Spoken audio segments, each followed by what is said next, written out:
Thank you very much. Dorothy Allison is a housewife from New Jersey. She is also a psychic. Unlike most psychics in the public eye, Dorothy does not make a fast buck by doing nightclub acts. Instead, she works with police departments across the country locating missing persons, criminals, and unveiling numerous crime-solving clues by using her extrasensory powers. She has worked on some of the most famous cases of recent history, including the Patty Hearst case and the Atlanta murders. Please welcome now Dorothy Allison. Dorothy, how are you? Let's, again, this is a question you're probably sick of, but we need to find out about this. How did you first become aware of what you have? Oh, I know when I was very little. My mother was a psychic. So when you have somebody that is already psychic, it isn't too difficult to learn about it or know that you have it. It takes quite a while to understand it and to interpret the clues. How old a person were you when you suddenly realized that you had... When I was 14 is when I first recognized that this wasn't such a good thing to have. I knew that my father would die, and... that was your very first that was the first bad experience, I'll say. And I knew he was going to die, and then I thought to myself, she's psychic, that's a terrible thing. What's so good about it if you get feelings like that? Was it a feeling? Is that what it is? Is just a feeling? Well, I saw crepe on the door. I knew. My mother had sent me to the store to get some rolls, and when I was at the store, I kept seeing in the bakery window, I could see the reflection of my father and that he would die. And he was healthy. He was only 50 years old at the time. And all they said was it was a very bad cold that he had.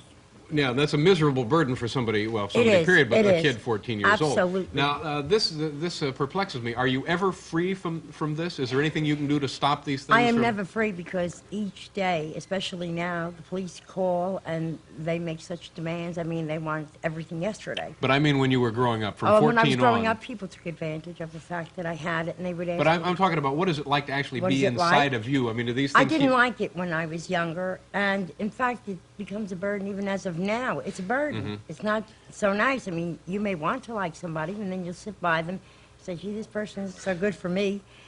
And certainly you don't want to think that. You know, you try not to think the worst, but you do. So this is for you full-time equipment, more or less. It comes... Yes, it does. Yeah. It does. And especially when people learn that you've got it, then it certainly is full-time, overtime, you name it. Are there good things that come across with this? Yes, there are many good things that It's not always bad news. No. Why it is bad now? Because naturally I'm working with nothing. I strictly work with the police, the FBI, or any kind of police.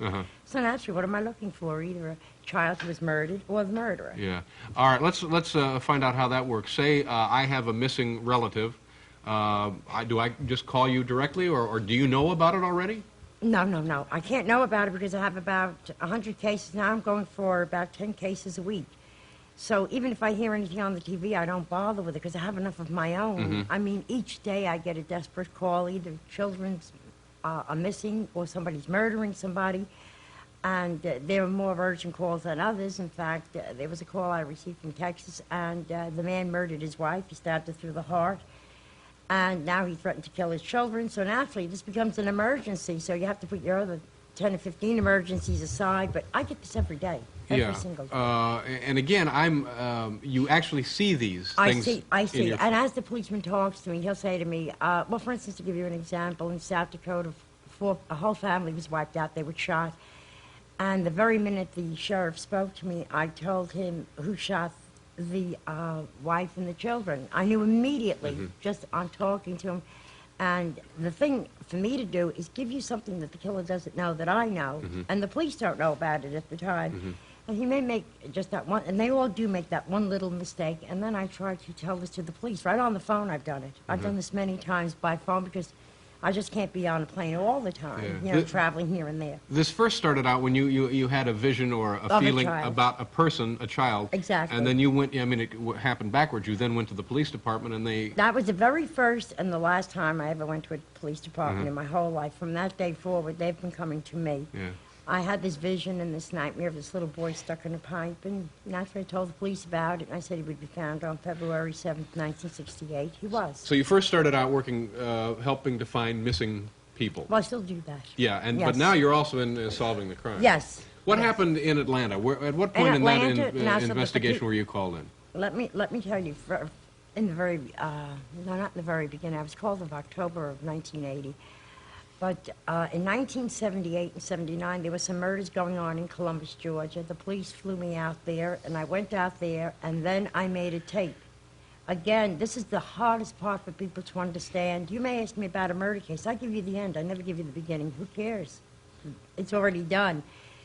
And they called in this state trooper, George Homer, and they said, would I make it a picture of this man? You know, he drew it, and I described the killer, and I said he was Williams, and of course, you know, I have the tape saying that it's Williams. I mentioned where he lives. I mentioned that he was with the television. You actually identified the housing complex in which... Oh, yes, everything. Yeah. Everything. And again, at what point was that into that long string all right, of now, tragedies? People must understand that this was originally the Columbus murder case. 12 women were strangled, and I was telling them about Williams ahead of time. Oh, this was a different case. Yes, yeah. he was their suspect up until June 22nd, 1981, when Williams was arrested in Atlanta. And now, at that time, it was up to them. That was originally their composite, their tape.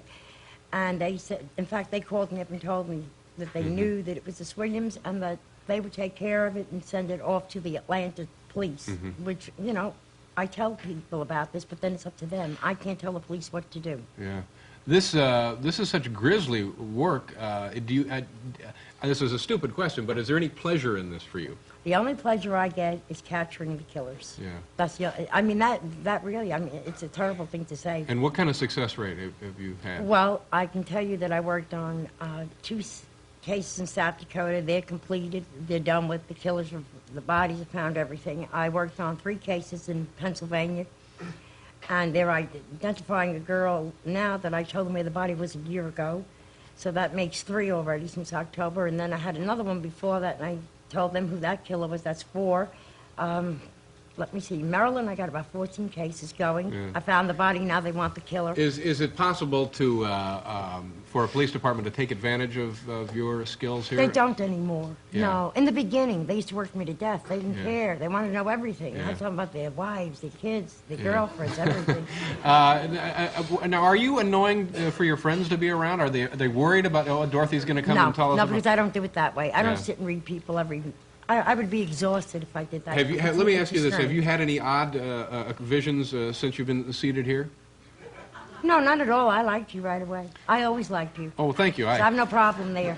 But now, some of them I don't like. No, I'm talking about liking or disliking. I'm talking about just feelings general about you? psychic. No, not about me, about anything. Like, is it possible for you to be sitting here talking to me and also working on one of these Maryland cases? Yes, I could be sitting right here. And in fact, I will write it down, what I was getting when I was talking with you. Yeah.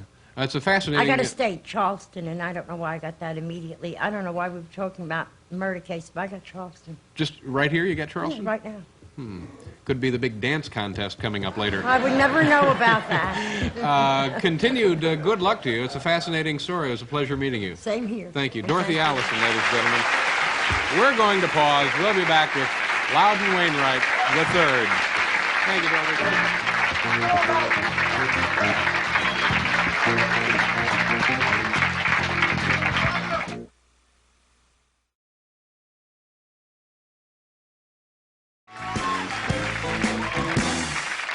Thank you, Paul. My next guest lectures and practices phrenology, and we have invited her here tonight to show us exactly what it is she does. Please welcome Janet Brennan Roman. Janet.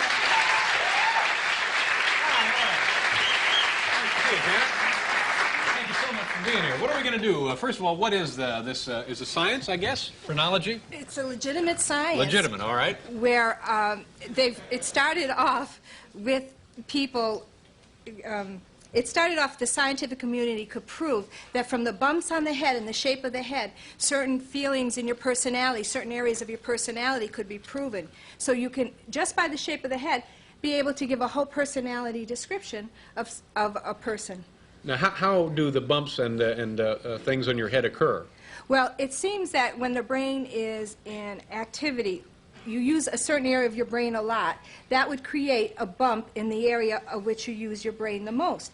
And then other areas, if you're very athletic, that would develop that area of the brain for athleticness or for whatever trait you have, that area would develop, which would prove that the area of the brain matches the hands, matches the feet, matches the body. So someone's hand, someone who may have a certain trait from their hand would also have it in their head. Their head would be the same shape. Now, are these the bumps we're born with, or do they develop as you use a certain part of the brain? And what happens if you, like I have a bump that from a kid I get hit on the head. So do you read one of those bumps? Sure. Now, what does that mean? Okay, well, if you're a little baby and you're born with a basic shape, they have a basic shape, that means even as a baby you can read the head and you could see pretty much what that baby is going to be like when he grows up. But it'll change, won't it? The head of the shape of the head might change? The baby's basic nature will be the same, and then as the baby would develop different traits, that area of the head would develop bumps in that area. I see. And then if you get a bump as a child, like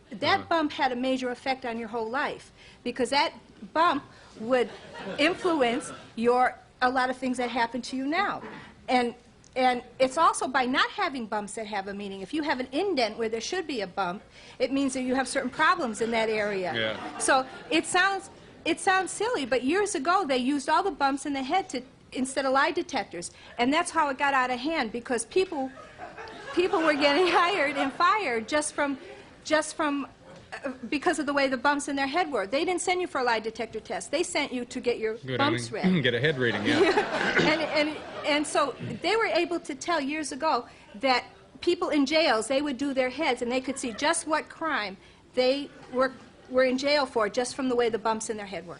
Now, I'll go along with the part about the head developing as one side of your brain gets more use and so on and so forth. But I have this lump here that has nothing to do with my personality then or now or anything. So if somebody was reading it and they hit that bump, they could be thrown off completely. And it had no effect on my life later, you know. It was just, it happened when I was a kid. Well, I fell out of a tree.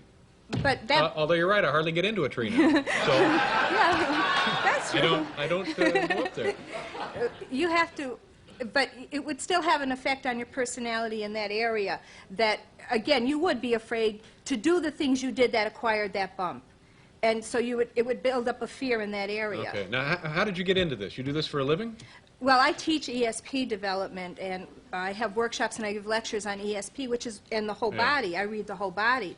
And my husband, he reads auras. So between the two of us, we can tell you almost anything about a person that there is to know, just from the way they look and the bumps in their eyes and their shape. Yeah. And we watch you on TV all the time, and we analyzed your face and your aura and and your bumps. And so I can see a lot of things about you just from the way you are. All right. Well, now, do you want to talk about that, or do you want to go ahead and get your hands on my head? Yeah, I'd like to show some things.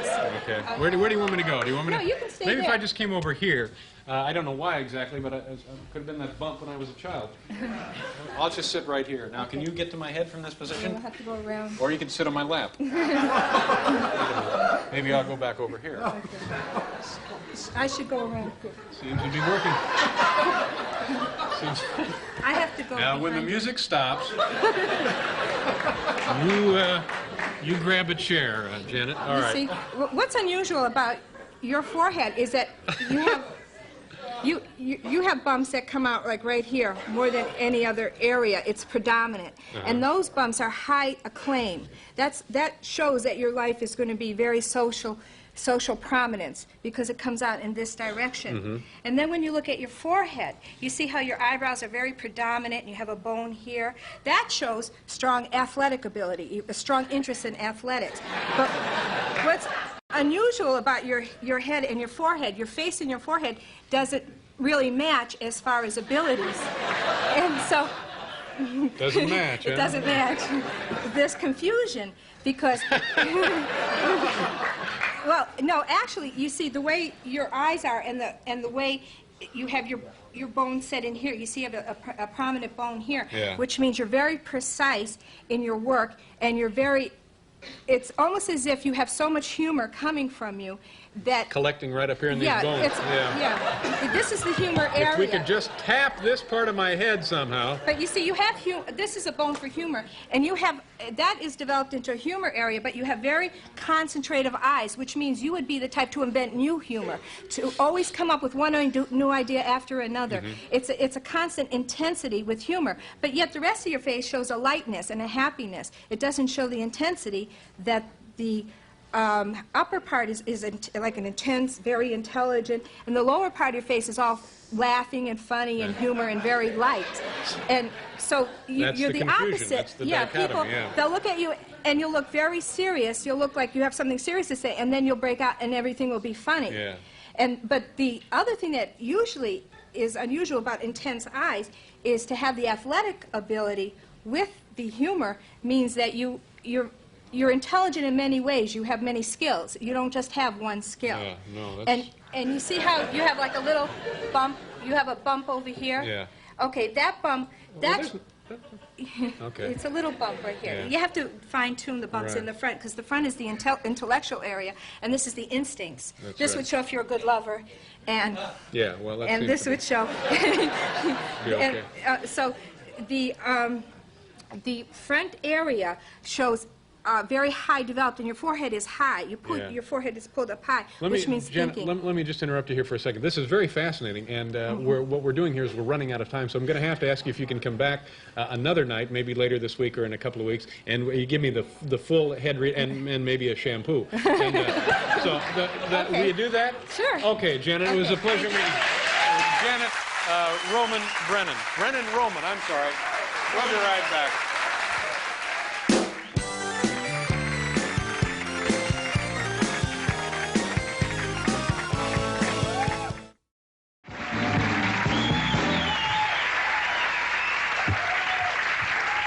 My next guest refers to herself as a psychic body scanner. She was here a few months ago analyzing the bumps on my head, and tonight she will continue her examination. Please welcome Janet Brennan. Hi, Janet, how are you? Nice to see you. Come on up here. Now, why don't you tell us what this means, psychic body scanner? Are you actually a psychic? Yes. And could you tell me something about myself that you don't know? Well, I can read every part of your body. Yeah, but I mean, just to prove that you're psychic. Oh, well... What did I have for dinner last night? It's hard to prove that I'm psychic. It is really hard to prove. Well, but you know it. Yeah. So we kind of have to take your word for it. Right, for now. Okay. But I'm real. I'm a real one. You're a real psychic. I'm a real one. Have you predicted something that's come to pass that would startle us? Well, I did some predictions on some other shows that came true right like the next day. Like what? Well, one was, the water main in Manhattan. I said there was going to be a big break with the water main, and but that happens nearly every day. Well, that's true. Oh, I'm teasing. Don't be despondent. No, it's like when it's something that's very sensitive. It's a thing that's a little hard to explain. Do they come in dreams? Are they big flashes? They come in dreams and flashes, and the psychic body scans that we're going to do is a form of body reading. And just the way, like, I can look at everyone and I know everything about them, from the way they act, the way they walk. But that's not necessarily a manifestation of psychic powers, is it? No, it's really, the psychic part is putting it all together and forming an...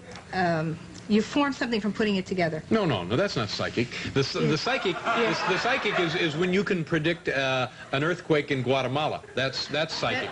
Well, that's true. This is more intuition, isn't it? Well, you see, the thing is that every time I think I have it explained, something happens where someone would come in and right away I might know the name of the person that they came to ask me about. A woman might come to me and I'd say, oh, you have 5 daughters. I would just know that. Say something about me and I'll tell you if it's true. In what way? Just like that, what you described. I know about your health, and I know you're happy. How's my health? And I have something to tell you that's going to happen. You're going to be offered 4 more Saturday specials, and I don't know if you're going to accept it. Is that good or bad? Well, it's good because I don't think you know about it now. No, you're right. I don't know about it. But your Saturday show was such a hit. I'll tell you, we'd like to have you on each one of those, too. I'll come. Okay, now let's get to the body scanning part. Last time it was the head, right, and we go to the eyes. You can do with the eyes. What can you do with the eyes? Well, the eyes tell everything. Eyes are my favorite, and that's my specialty, because in your eyes will tell exactly how healthy you are. It tells the condition of your body. It tells your health. It tells if someone has any kind of problem, it's a warning. It will tell you ahead of time. Yep. So your health is in your eyes. Right. They're the windows to your soul. That's right. But see, again, you don't really need to be psychic to look into somebody's eyes and determine their health. No, you don't need to be psychic for that. What I can do is I can do it instantly. Okay. That's the difference between psychic and studying it as a science. It is a science. And so it's the combination. Psychic is the ability to put everything together and just get images fed to you. Like my brain is like a computer, and it would just tell me things. But it's different for each person, so it's unpredictable. Now, are you, with this computer craze, are you being laid off a lot? Because they don't need you. They have their own computer. Does that happen? That's a dumb question. Never mind. I'm just teasing again. You're doing fine. You're doing fine. Your brain does work like a computer. It does. Of course it sends things out like a computer. Okay. Do you want to look into my eyes and tell me what you see there, or? Well, what I wanted to do for the audience so that they can do it is I'm going to say the difference between the shapes of the eyes, because the shape of your eye tells a lot about, what you are. You see how your eyes go up like that? They have a tendency to go up. They slant up. Now, eyes that have a tendency to... Okay. I was going to make another one of the stupid jokes, but I won't. Go ahead. I'm sorry. Go ahead. Okay. When a person's eyes slant... Well, let's say if they slant down. If they, you see people whose eyes have a slant down, that means they tend to be critical. So then as they slant up, the more joyful they become, the less critical they are. So if you don't want... And if your eyes are very straight, they give a look of straight across, that means that you make judgments, sound judgments. You can be like a judge. You're not using your emotions to affect you. But your hands tell a lot too. In fact, you can communicate with your subconscious through your thumbs.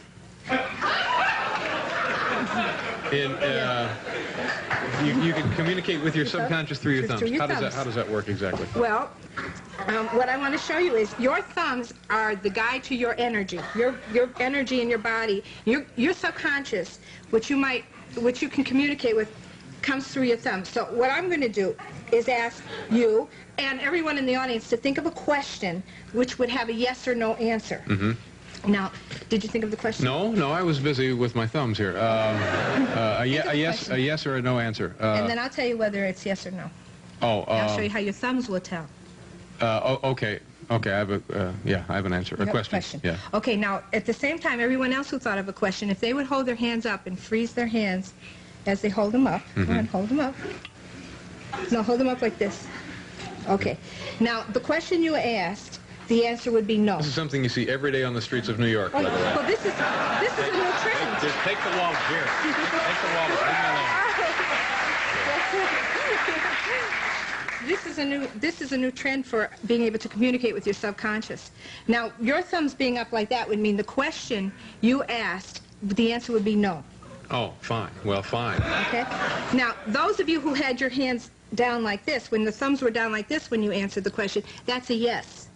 So let's say you want to ask yourself, gee, do I really want to go to that movie tonight? And your hands go, oh, yes, I really do. And then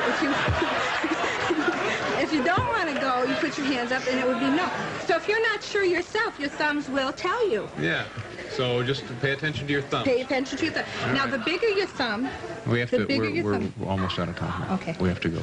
But that was fascinating information. Okay. Thank you very much for coming back. You. Nice to see you again. Okay. Okay. We'll be right back.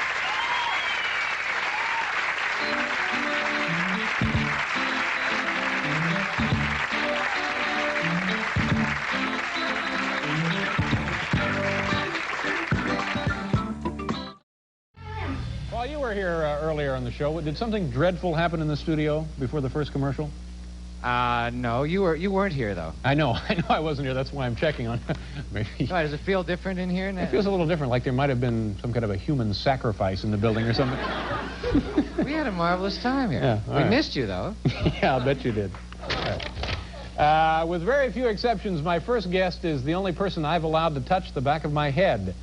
This woman calls herself a psychic body scanner, and someday I hope to make her my wife. No. Please, is Liberace here or not here? He is here or not here? Still in the studio. Well, that show is over, isn't it? Oh, well, I want him in here as soon as he's done. Will he even come in here? Or is he too big for us? Is that the deal? Hell, we have a psychic body scanner. What? I want to be alerted as soon as Mr. Liberace or Lee Liberace or... folks, someday I hope to make her my wife. Please welcome Janet Brennan. Janet.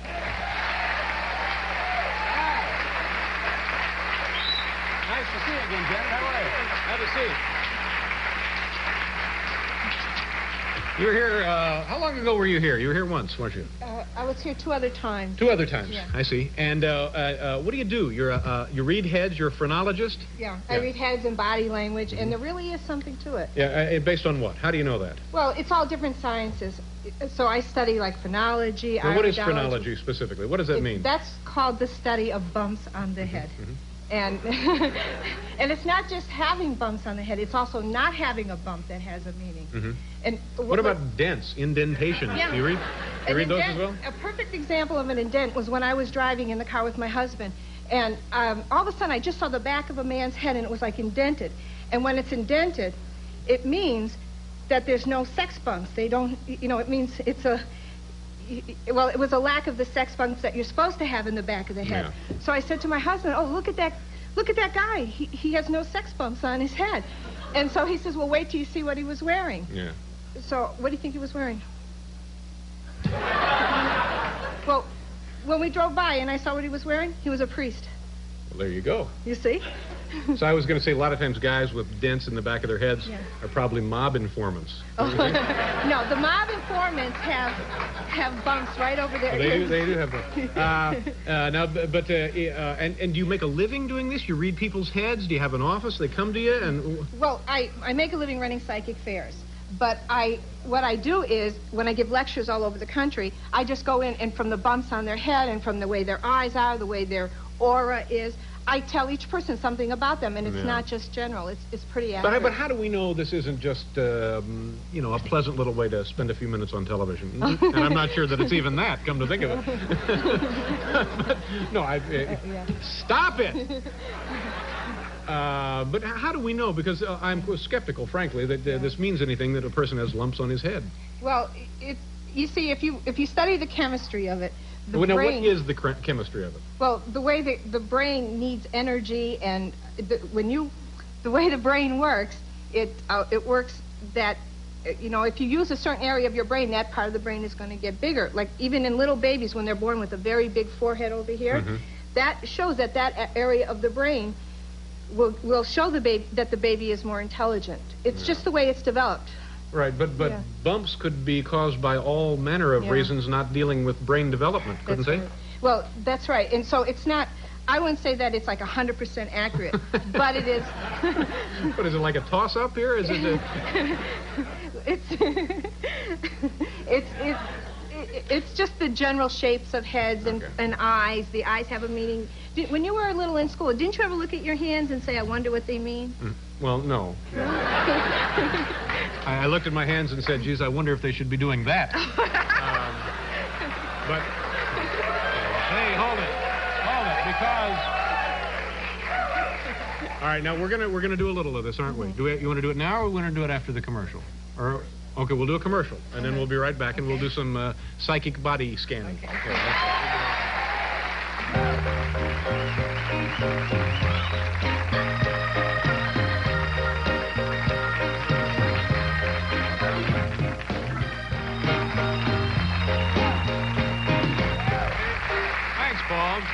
Sounds very nice. And so now we're going to do what you would do at one of these readings. Right. What do you charge for this normally? Well, they're party rates, like we charge by the hour. I'm sorry, you said what? Party rates. Party rates. Yeah. Yeah.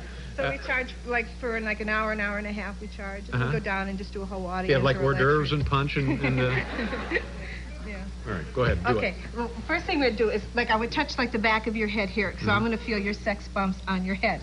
Okay, and it's showing... Sex bumps is what you're saying. Sex bumps, right over here. Well, that was the name of your group in high school, wasn't it? The Sex Bumps? The Sex Bumps, yeah. Okay, so those are very normally developed, so it shows that you would be good family man. Show me what you're touching. Okay, right here. You see these bumps? This goes rounded like that. Yeah, You see that? yeah, that's a very sharp protrusion there. Right, okay, right. right. So when you don't have that, it shows people that really are not interested in having a But family. no, everybody has one of those. No, not everyone. Oh, I bet they do. No. How many heads have you felt? I thought enough. Yeah. All right. So that means that you're a normally developed human, right. sexually So, speaking. yeah, it shows that you'd be a good father and, you know. A good father as well. Yeah, Okay. right. Okay, and then... Oh, like, be careful of my toupee, will you? that looks real to me. Then in your eyes... Okay, let's say, then we go into your eyes. All right. Now, your eyes, you always look in the eye to see which one is bigger than the other. You always have one bigger... The body is asymmetrical, isn't it? Right, but Yeah. there's always one side that favors the other. That's right. Why is that? Well, because you have a dominant side and a side that's Very not good. that dominant. Okay. All right, so then, like when I look at you and I look to see which eye is bigger than the other, Which one is bigger than the other? it looks like you favor your father more. My father, based Yeah. on what? Well, because the father side of the the body is the right side of the body, and the left side is the mother's side. How do we know that? Well, how do we know it? I don't know exactly how we know it. That's okay. Okay. But we know it. Okay, yeah. Well, it's positive and negative. You know, it's like nobody really understands. Oh, wait. In yin and yang, they have negative and positive. So the right side is positive and the left side is negative. Okay. And they associate that with female, male, and so that's in the Chinese arts and everything. All right. See, I try to do the fun side of it. The fun side. Yeah. Okay. Okay, so then, when let's say I was going to look at your ears, you can do a whole reading on someone just from their ears, and you can prove paternity from the ears because the ears are just like fingerprints for proving, let's say, a child is really yours. Okay, now your ears are very, very developed. And you see, I would look to see if you had red around your ears here, but you don't have that. What so would if that you indicate? Well, that would be you would be drinking all the time. You know? Well, you could look at somebody's nose and tell that too, couldn't in you? the nose, and the more they drink, the more the red veins come out of the nose. When they become purple, then it's even worse. Yeah, but that's not really psychic, is it? Well, the only thing psychic about it is that you could see it and instantly sum up everything the person does because of the coloring and their shapes and the way their head is and the way their eyes are and what side. Like if you were sitting on TV and you're doing a show and you have one side, like this side, up more than this side of your shoulder, that means that you're worried more about your father than your mother. You see, if your mother was very dominating to you, you'd always walk around with your left side up more. If your father was more dominating, you'd walk around with that. You know, sometimes it's very slight, but those slight differences have an effect on how you act with your energies. Okay, so then, you know, then also very developed ears, like if you look at Paul Schaefer's ears, they're very developed. That is a definite sign of music ability. If he was a baby and I saw those ears on a baby, I would say he would grow up to be not just into music, but in being able to write and develop, have very fine tuning with the music because the ears adapt that ability. Yeah, but you know, if you saw him as a baby with those ears, you'd probably race him right back to the hospital. All right. So, anything else we ought to do here? Okay. Well, then we can go back into the hands. And I was always Do telling we you have how time for the hands here? We have 15 seconds. Okay. Well, I was going to. Okay. Well, do whatever you want. We have 15 seconds. Okay. I was going to tell you how to Take your tell a time. good baseball player from the hands. Because when I want to see which team is going to win, I look at their hands. And good baseball players have very straight type of fingers. They don't have a very long middle finger. You see, I think you're looking at the gloves. I think, you know, they wear those big... They wear those big gloves, you know.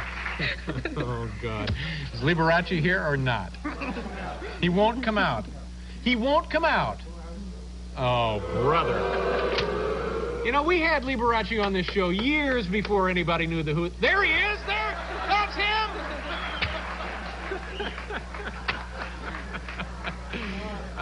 Well, Janet, good luck to you. Thank you very much for coming back, and we'll visit with you again sometime when we have a little more time. Nice to see you. We'll be right back, folks.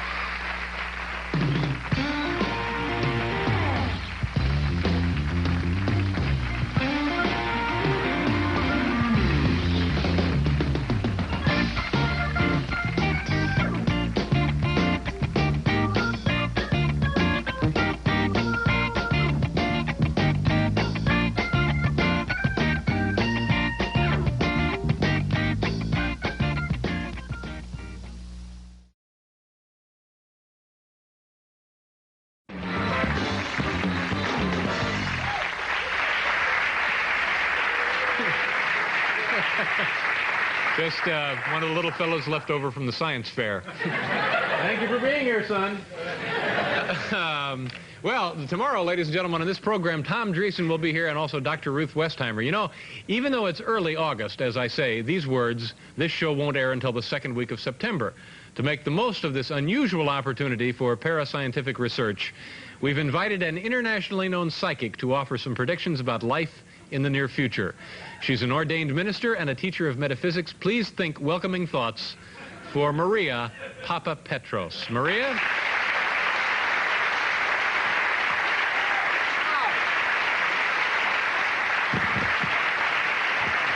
How do you do? Nice to see you. I bent my microphone. Have a seat, if you will. Now, let me explain this to folks. We're pre-taping the show. It's August 6th, and this will be on September 9th. So this gives us the opportunity for you to make predictions and remarks about things that will have happened by the time this airs. Right? Right. Do we understand that? Do you understand it? All right. First of all, let me mention some of the other things you've accurately predicted and try and prove how you did this. The assassination of Saudi Arabia's King Faisal. You did that? Mm-hmm. Watergate and Richard Nixon's resignation? Yeah, but I called that one myself. The riots in the Watts area of Los Angeles. You predicted this? This is all documented stuff. Okay. In 1977, you said gas rationing would become a way of life and we'd soon be driving hydraulic jack-operated cars. Whatever that means. Just had a little kid on it, did that. Drove in from New Jersey, boy, are his arms tired. All right. Predicted a massive earthquake in the Pacific in 1978, and on and on and on. Very impressive credentials. Now, I have a couple of questions here. We're going to ask you them, and we'll see when this airs how you did. Okay. Does this make sense to anybody? Oh, yeah. Okay. First of all, will this haircut ever grow out? Yours? Yeah. Is it real?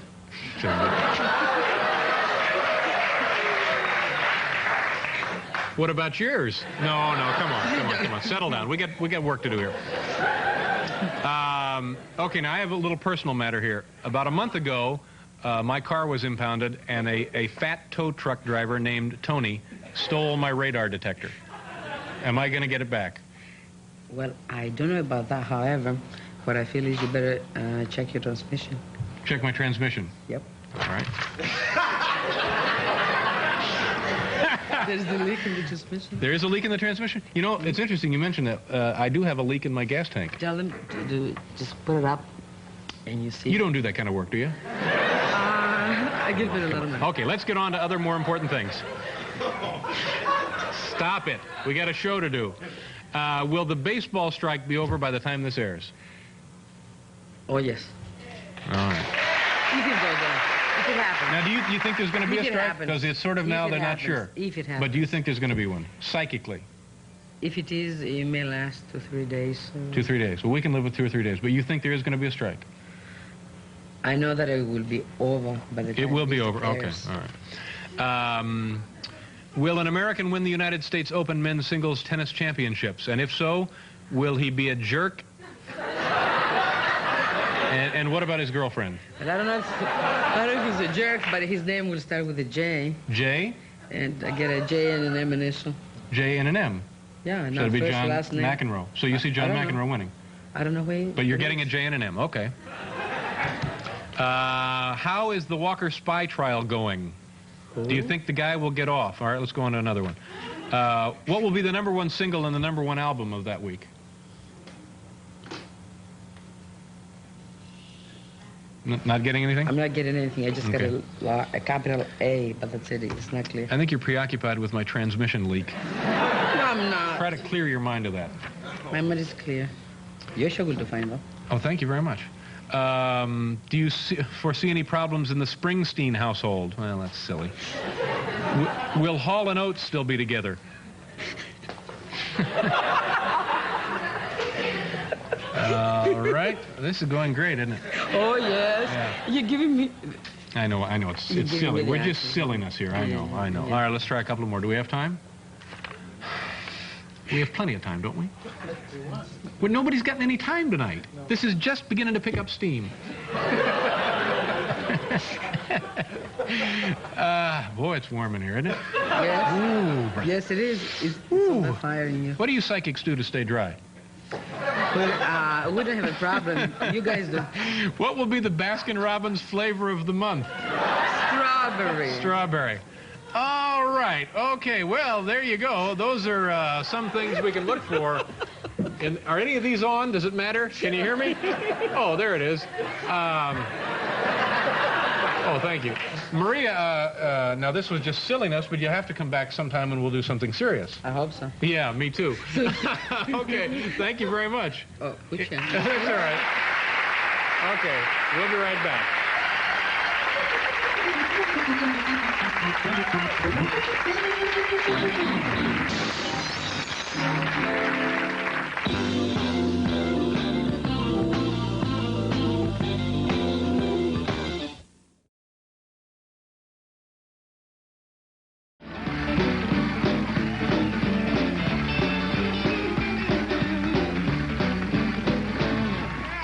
Paul, welcome back to the show. We have a fine assortment of guests for you here tonight. Richard Rothman is here, and also Jeff Altman. And, yes, Hal Gurney, our director, ladies and gentlemen. Yes, Hal, what's the problem? I got some good news. Good news? What is that? The actor-singer, he's okay. The actor-singer is okay? He's all... Paul, did you hear that, Paul? He's all right. Okay. He's all right. He's all right. He's okay. Yes, he is. The actor singer is all right.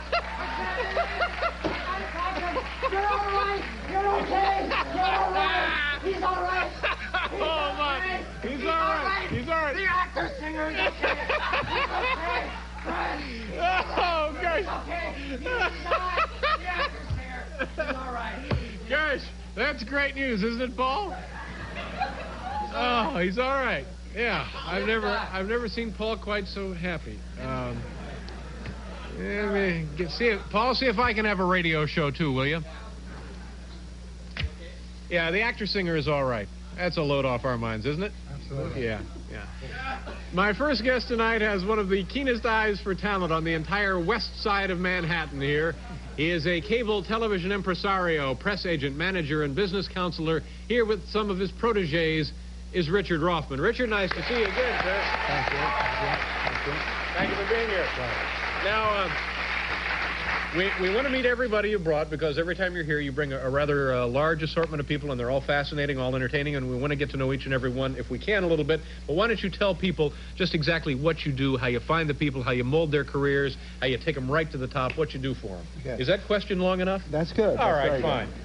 I am in public relations, publicity, promotion, and personal representation. You handle all aspects of this. Yeah, all aspects. Yeah. And when I hear of somebody who is available for representation, I make available to them the knowledge that I could accept them as a client. And what do you charge for commission? What do you get, 15, 60%?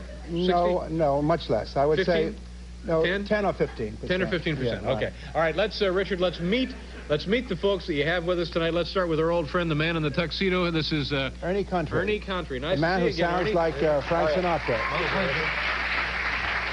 And since his appearance here on the Letterman show and my work and other appearances on Susskind and another Joe Franklin show and so on, he's been doing much better than he did before.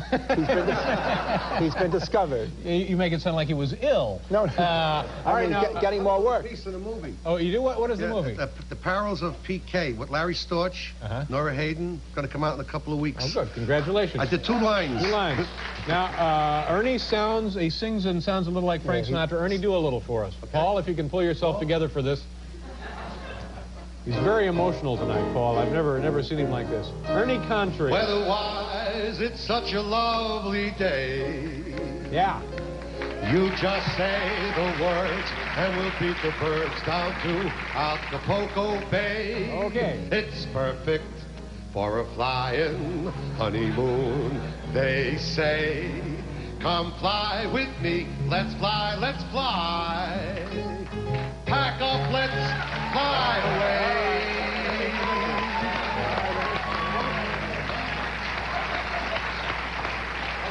Thank you, Ernie. Thank you very much. Now, Richard, did you help Ernie develop his style? No, I didn't. He had his style, but I helped him develop a wider audience and more contacts. And how do you get the audience wider? Through newspaper, magazine, radio, and television. And more starch in the diet. But seriously, you know, ladies and gentlemen, global peace can't be far behind. By getting on a David Letterman show. All right, Ernie, nice to have you here. This looks like some kind of strange Christmas card, doesn't it? Merry Christmas from Richard Roffman. Hi.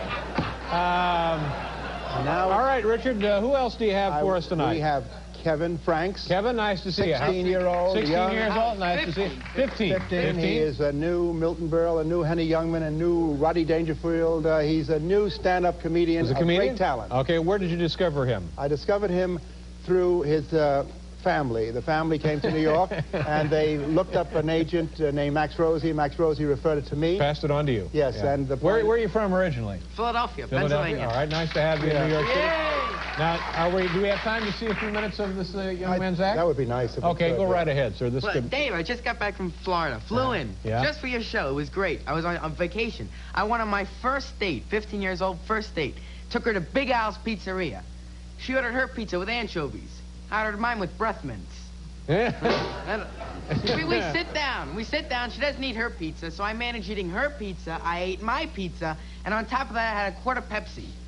I didn't realize it till I got outside what pizza and Pepsi produce.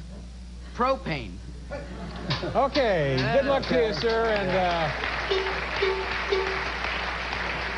do what? We do a commercial? All right, we have to do a commercial here, but then we'll come back and we have plenty of time to meet the other folks? Yes. All right, but first we have to pause for this commercial word, ladies and gentlemen. Once again, from the king of beers. No, it's from, what is this? Here's a word about a new conditioning hairspray. A new conditioning hairspray. It's a new conditioning hairspray from Clairol for great hold and soft, shiny, healthy-looking hair. It's also a room freshener.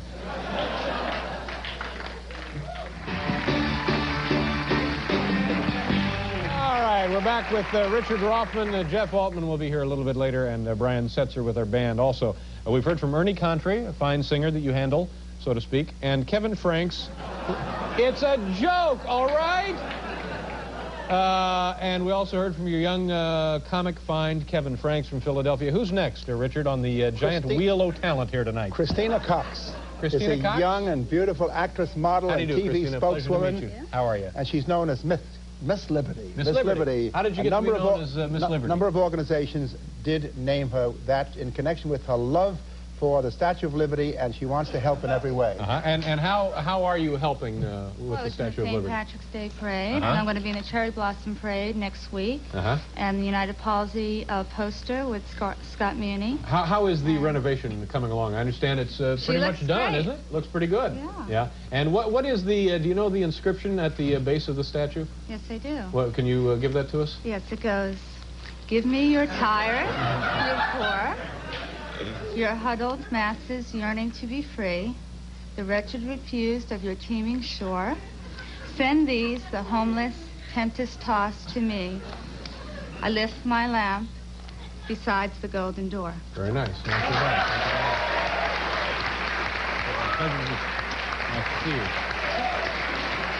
you. She's a busy actress. She has been in many TV and movie series. She's been in Benny Hill's show. And will you be at the unveiling of the renovated statue? Well, I just spoke to David Walper the other day. You know, he's in Paris, and they call him Mr. History. He's done they Roots. do. They call him Mr. History. Yes, he's done Roots, Songbird. She's soon to be in a game show called Love Me, Not, they tell me. And she's moving, her career is moving along. Coming right along. But she gives a lot of time to her patriotic, civic, and community affairs. Her family came from Ireland, and they did pass through Ellis Island. Well, that's certainly admirable, and I think we're well represented.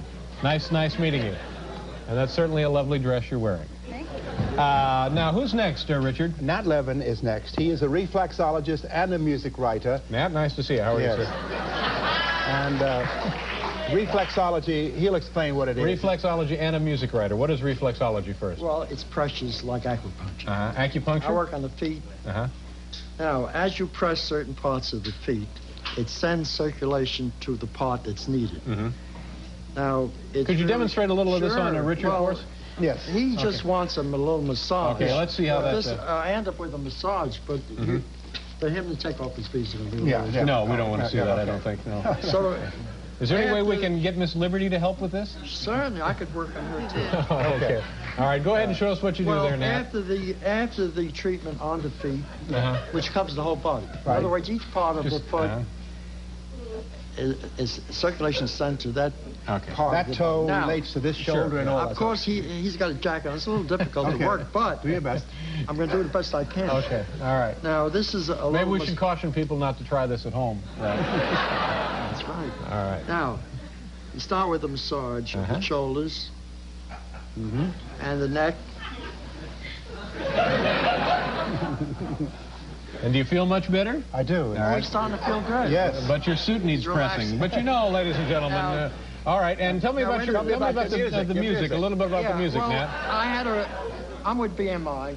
You're with BMI. I've written a lot of songs. I write words and music, and I just had a record out. What was the name of the record? Thank You, Santa Claus. The Thank You, Santa Claus. It's kind of a seasonal offering. Yes, it was played all over the country. Okay. Now let me interrupt here. Now, do we have time to visit with Richard's last guest? Yes. Okay, Richard, please introduce your next friend. Frances Cannon of Texas. How do you do, Dallas, Frances? Texas. Nice to meet you. How are you?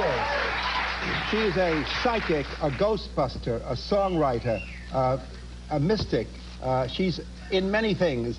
She's even the owner of considerable real estate in Texas. But the point is that she is a genius mind. She is a, what? Can you give us a psychic reading now? Are you getting messages from anybody about anything here tonight? She's written a lot of songs. She's also written songs. She has an album out called Music from Cannonville. Music from Cannonville. Anything? Oh, here's the album. Yeah, okay. Thank you very much, Frances. And a little brochure that goes with that, Miracles Are. Now, can you give us a quick reading here on anything? Well, I think you're going to get married in about 2 years. I think your life will never be the same after meeting me, of course. And how about another? Let's see. I think that. Have you How about Graham Rudman? Is that going to go through?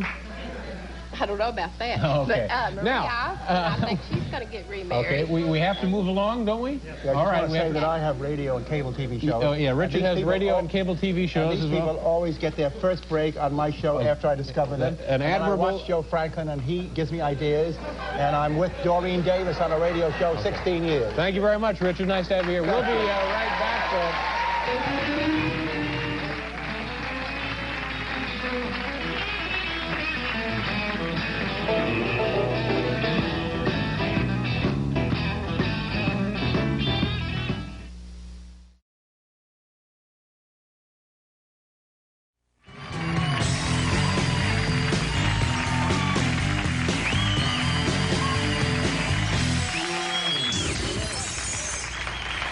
you. Welcome back to the program. We got a great show for you tonight. Fred Willard is here and James Taylor. And I heard the song in rehearsal. It's terrific, isn't it, Paul? A great song. Very nice. Yeah. So you have that to look forward to. And also our first guest tonight. As far as I know, this is the only Hindu psychic that I'm aware of who has his own show on public access cable TV. From the Far East. What's the matter? I guess that would be true. Yeah, probably so. From the Far East, please say hello to noted astrologer and psychic Ostaro. Nice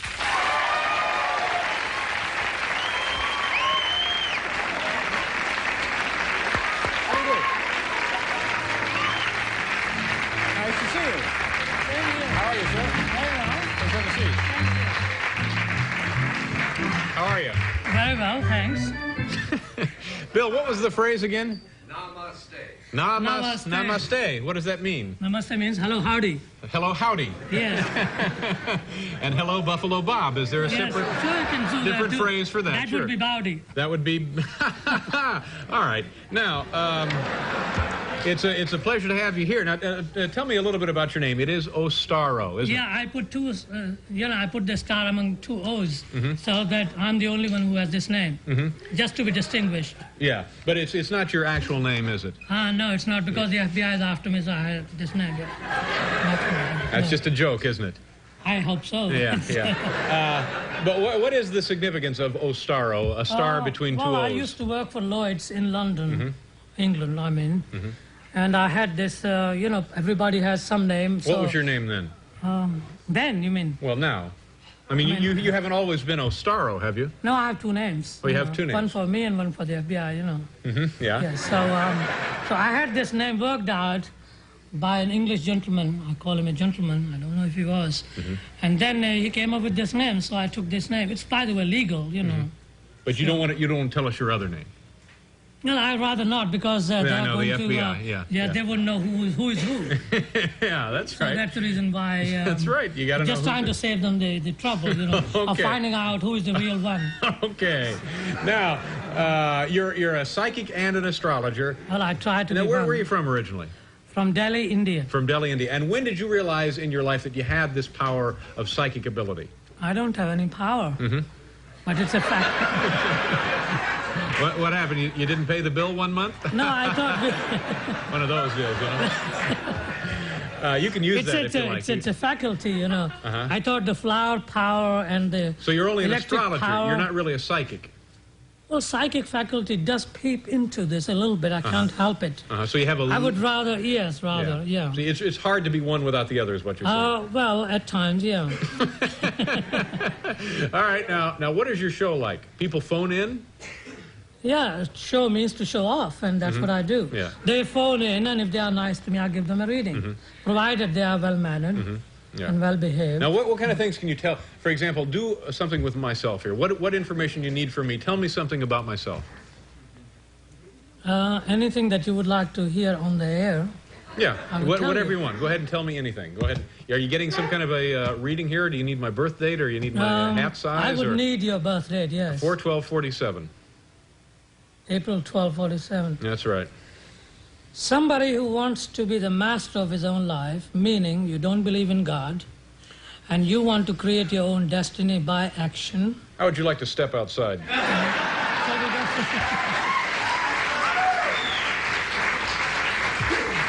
And secondly, somebody who's a very high IQ, good organizer. How high is it? Over 100. Over 100. For over 19 or 50. I must be doing something right then. I think you are, yes. Yeah. And, But anything like, where am I going on vacation this winter? Anything in good coming up? November, I think you are. November? Well, no, I got to work. Where on you November. have got something cooking, I think, in November. Well, it's probably the Thanksgiving turkey, wouldn't you think? But if it's a Thanksgiving turkey, it's going to be only the stuffing, Only and the not stuffing. the turkey. Yes. So a lean year. Yes, Yeah. for the turkey, or for the prophetic. Which one? I don't know. I just got here. But all right, Ostaro. So give me one other bit of information. Like, what am I going to do? What am I going to do after That's the show? $1 million question. What am I going to do after the show? Do you get anything there? You're going to have a coffee and relax and have a cigar. How did he do it, ladies and gentlemen? I don't know. How was he able to do that? But now, can you tell personal things about people when they call your show? As personal as they want to get. Yeah. Do you always If tell you them? ask me a good question, Do you always tell them the truth? I ask you 3 times. If you say, tell me, I will. All right. That's my rule. Yeah. So, well, I'm confused now. If you say to me, is today a wonderful day for me, this question has no meaning. What's a good question to ask you? Good question is if you ask me today if I buy gold at 3 p.m. on 24th of September 1986, will I make money? That's a good question. All right, Precise. let's try that question. Would today be a good day to buy gold? For who? Well, I thought I'd buy a little something for the audience. No, you can't buy it for the neighbor.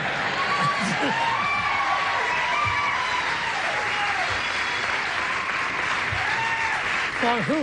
Yeah. Okay. So, if I bought gold, would it be a good day to buy gold for me? No. No. Because gold is not going to go up, that's why. All right. Now we want to do this. We have some audience questions here. Do we want to do that now? Huh? One or two. Okay. We have some folks in the audience, and they're going to ask you questions. But I'm very nervous. Well, we're all a little nervous. Oh, okay. That's good. It's a big day for all of us, Ostaro. Oh, okay. My boyfriend cheating on me while he's at school. You will know. This is from a woman named Susan. Is that you, Susan? Is Susan here? Where is Susan? There she is. Oh, hi, Susan. Is this you? Yeah, that's me. You're worried about your boyfriend cheating on you at school? I was just wondering. That was my question. All right. How long have you known the guy? About a year. Yeah. And why do you think he might be cheating on you? I don't know. I just thought. Just checking up on him. Do you have trouble checking up sometimes on getting him. a hold of him? Yeah. When was the last time you called him and couldn't get a hold of him? Well, we just write letters and stuff, so. Yeah. I think he's busy out buying gold. I hope so. Okay, here's the man that can tell you. Now, do you need her birth date? Do you Yes, need... please. Okay, I this do, woman yeah. was born 12/1963? Oh, my goodness. But she doesn't look it. No, how old are you? What does that mean? Does she look 63? No, the date of She doesn't look 63. The year of her birth is 63. Excuse me.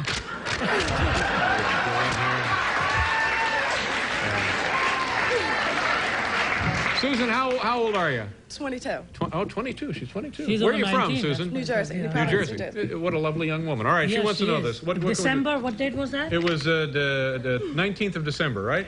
Right. Yeah. The problem is that more than one man should have entered her life in the last 3 years. And for that reason, she will have difficulty in deciding which one is which. Is that true?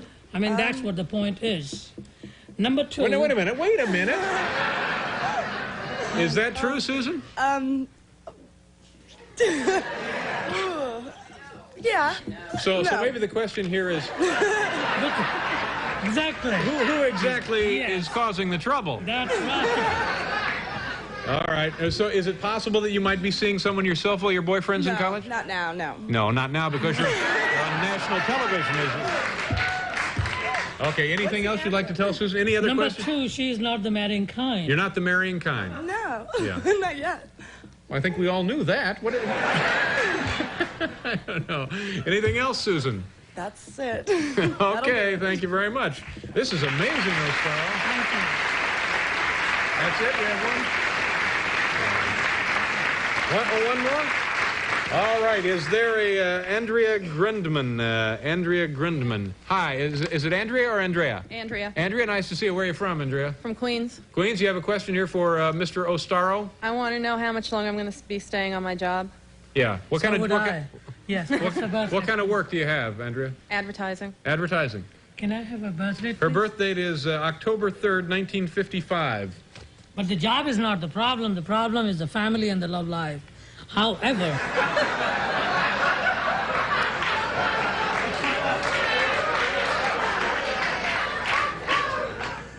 Well, you know, 1986... You're not exactly salesman of the month either. You know? No, just... I'm sorry. Go ahead. 1986 a little bit difficult. You will have a lot of work on your desk to do. If you can last until November, you will be in this job. Otherwise, you won't. How does he do it? Thank you, Andrea. Thank you very much, Ostaro. Good luck to you. Thank you for being here. We'll be right back with James Taylor.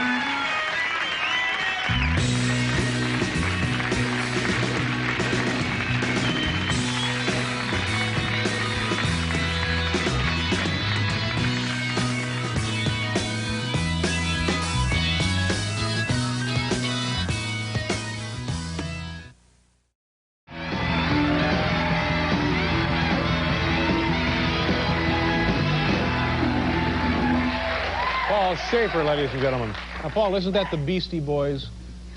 Isn't that who that is? You got to fight for your right to party. Now, yeah, I guess it is the Beastie Boys. Boy, you are so contemporary. Thank you. And with it in your references. Thank you so much. That's why you're so big with the kids. And you were making fun of me earlier, too. Oh, you're right. And now you feel chagrined, don't you? I should have known that. Beastie Boys. You know, every program needs an occasional visitor from the East, and we're certainly no exception. Please say hello to cable television's most popular Hindu psychic and astrologer, Ostaro.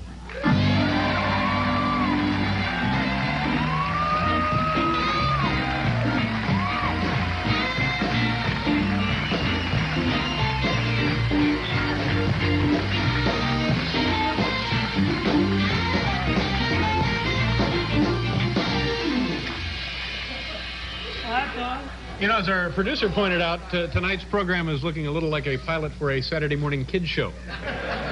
We have Black Wolf, we have Ostaro, and we had Flunky. Nice to have you back on the, Thank you, the David. show. I trust you had a good New Year. Well, I did, and I would like to wish everybody a Happy New Well, that's Year. very nice of you. And I hope they didn't get drunk. How did you celebrate your New Year? Well, by getting drunk. That's not a very good example for the kids watching in today. But kids are not supposed to be watching it. Well, no, nobody really should be getting drunk. You can have like a soothing cocktail with dinner. Yes, that's right. In the end. What were you drinking? Just shooters? Ostaro, tell me about your garb. Is this traditional Hindu attire? It's rented.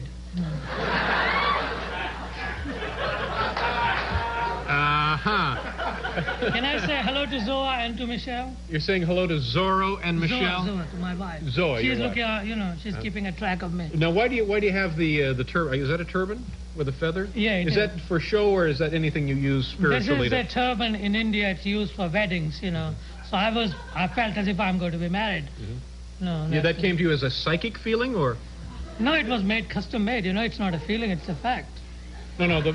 Oh, never mind. You mean to wear it? To wear it? No, you talked about you felt like you were going to be married. You said I have a feeling I'm going to be married. No, it creates the same kind of. It's a big thing, to be married or buried, So. Listen, I have to go next door and talk to Harry Von Zell. Paul, you stay here and talk to Gracie for me, will you? Because now, Ostaro, tell the folks about your cable television show. Been on the air 13 years, I understand. Almost 13 years, yes. Well, what happens when we tune in? Anything can happen, They can call me up, and I used to have an interview show. Yeah. I used to have interviews. I used to do 2 shows in one.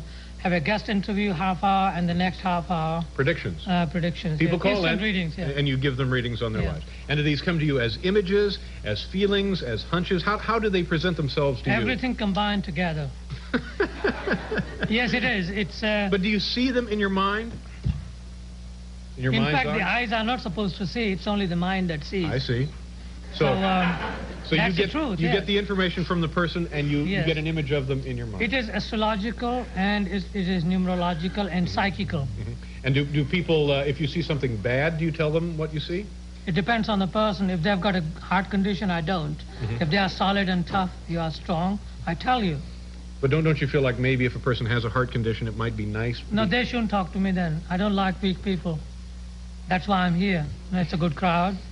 All strong people, young blood, But what I'm saying, if you could call a frailty to the attention of someone who doesn't know they have it, they might be able to improve their lot in life. Well, they should only bite that they can chew. I'm sorry? They should only bite what they can chew. Only bite what they can chew. They should go to somebody else who, Only bite. You also have to fight for your right to party. Yes. Did you know that? Yes. Nowhere fast here. All right, I've got some predictions. Well, I know, for you, of course you do. No, we're going to get to the predictions in a minute. No, but I've got international forecast if you so desire. International forecast? Yes. All right. You know about rain for the weekend? Yes, it's. I mean, you want it to rain in the Super Bowl? I'll tell you, no. We'll do a commercial, and then we'll come back and we'll hear your predictions. All right. All right, we'll be back here. More with Ostaro.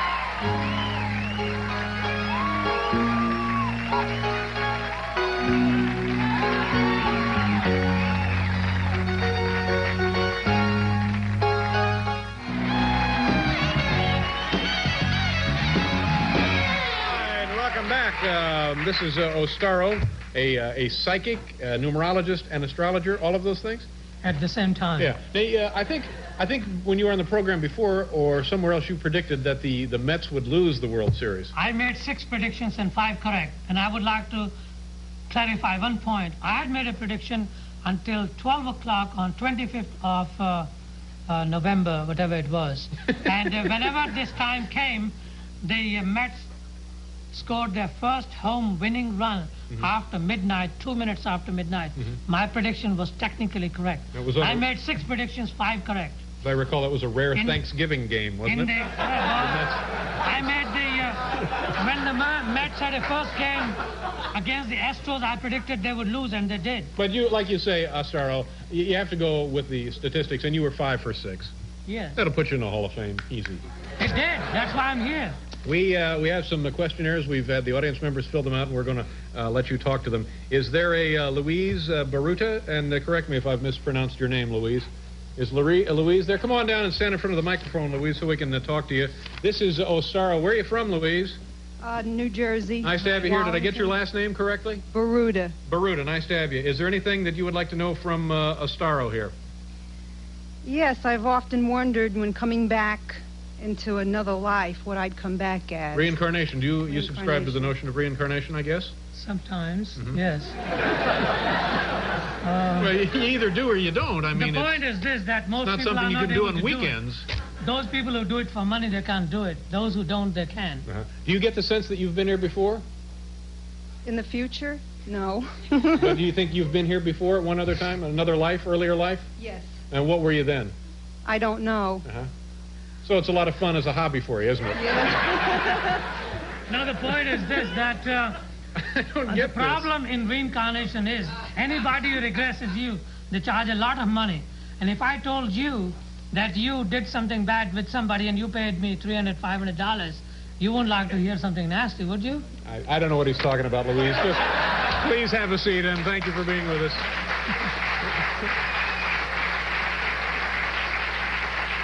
Well, these audience questions are working pretty well, aren't they? Yes, they are. Is there a Lisa Connors here? Lisa, come on down and stand in front of the microphone. Are you really from West Lafayette? You go to school there? No, I'm from St. Louis, New Jersey. I go to Purdue, go to school at Purdue. You do go to Purdue. West Lafayette, Indiana, isn't it? Yes. They had a horrible football season, didn't I know. they?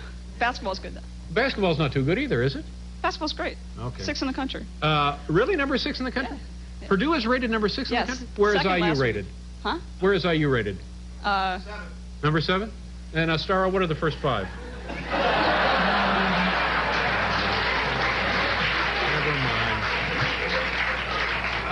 mind. Lisa, what is your question for Ostaro? I would need the birth date first. Oh, we need to have your birth date, Ostaro, Lisa? Yes. Oh, here it is, right here. 12/14/65. You were born in 1965? Oh, my God, Paul, listen to that. 65. Okay, she was born 14th of What is the December, question? 1965. What is the question, Lisa? What will be the fate of Connie Chung's marriage? What? Connie, what is the fate of Connie Chung's marriage? How does that look to you? The marriage of Connie Chung, one I of the can only preeminent talk to you about you from your birth date. How can I tell you about your neighbor from somebody's birth date? It doesn't make any sense. Do you have a question pertaining to yourself, Lisa? Yes, be a little bit selfish. Anything you'd like to know about yourself? Yes. Who will I marry? Who will Lisa marry? A man.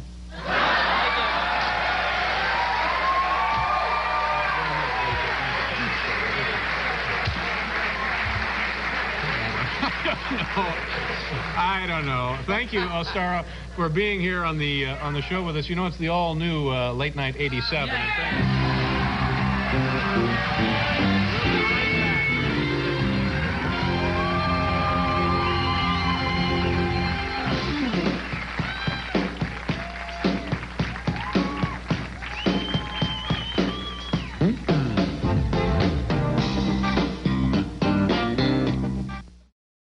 And now, I forgot. What was when you pretty guys fun? left Chicago today, there's a big snowstorm, is that right? Yeah, 10 inches of snow? Something like that. Yeah, and was the blizzard continuing as you climbed out?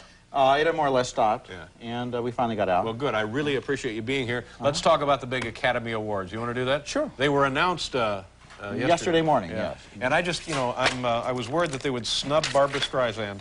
But Best Picture of the Year, let's talk about these. Did you guys see all of these? Born on the 4th of July? Yes. Dead Poets Society? Yes. Driving Miss Daisy? Yes. Field of Dreams? Yes. My Left Foot? Yes, officer. Yeah, okay. I've seen 2 of these. Which 2 have you seen? I've seen Dead Poets Society and Field of Dreams, both on airplanes, by the way. You know, that's no way to see a movie. You can't see a movie on an airplane. Yeah, I mean, but people are standing up and you can't hear anything. But you can't get to L.A. sitting in a theater.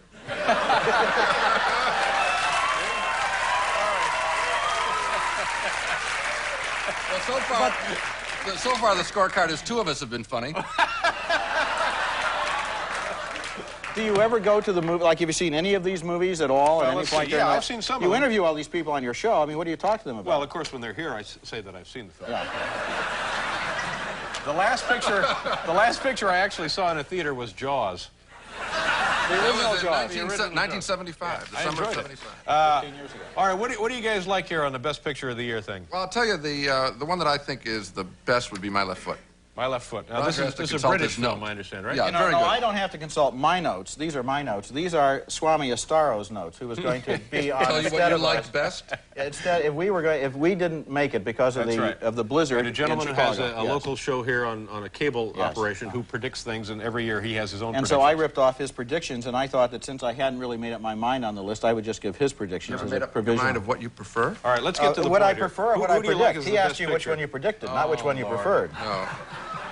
You guys know predicted my Meg at left foot Simon is and going to win Schuster? the Oscar for Best Picture. I hope everybody heard that. I thought you asked me which one did you like. Best picture of the year. Who do you think will win that? Win? See, that's Yeah. what he asked, a prediction. Okay. Driving Miss Daisy. Driving Miss Daisy. And what do you and Ostaro think? He thinks it'll probably be Field of Dreams. This is numerology that he uses. He's wrong. Yeah. And what do you Dead think? wrong. I think it'll probably be Born on the 4th of July. Born on the 4th of July.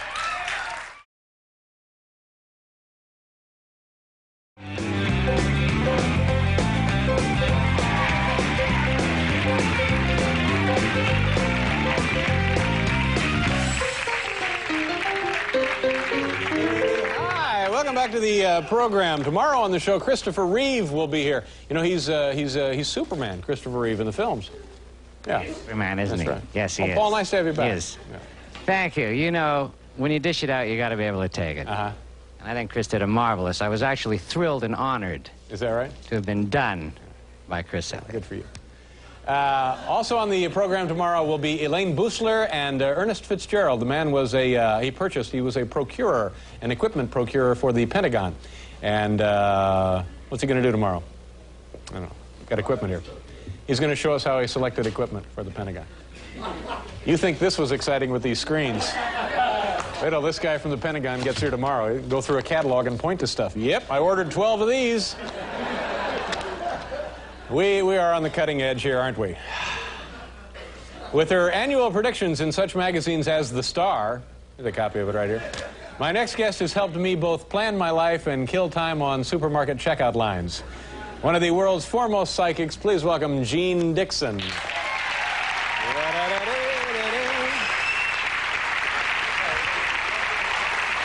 Hi, Jeane.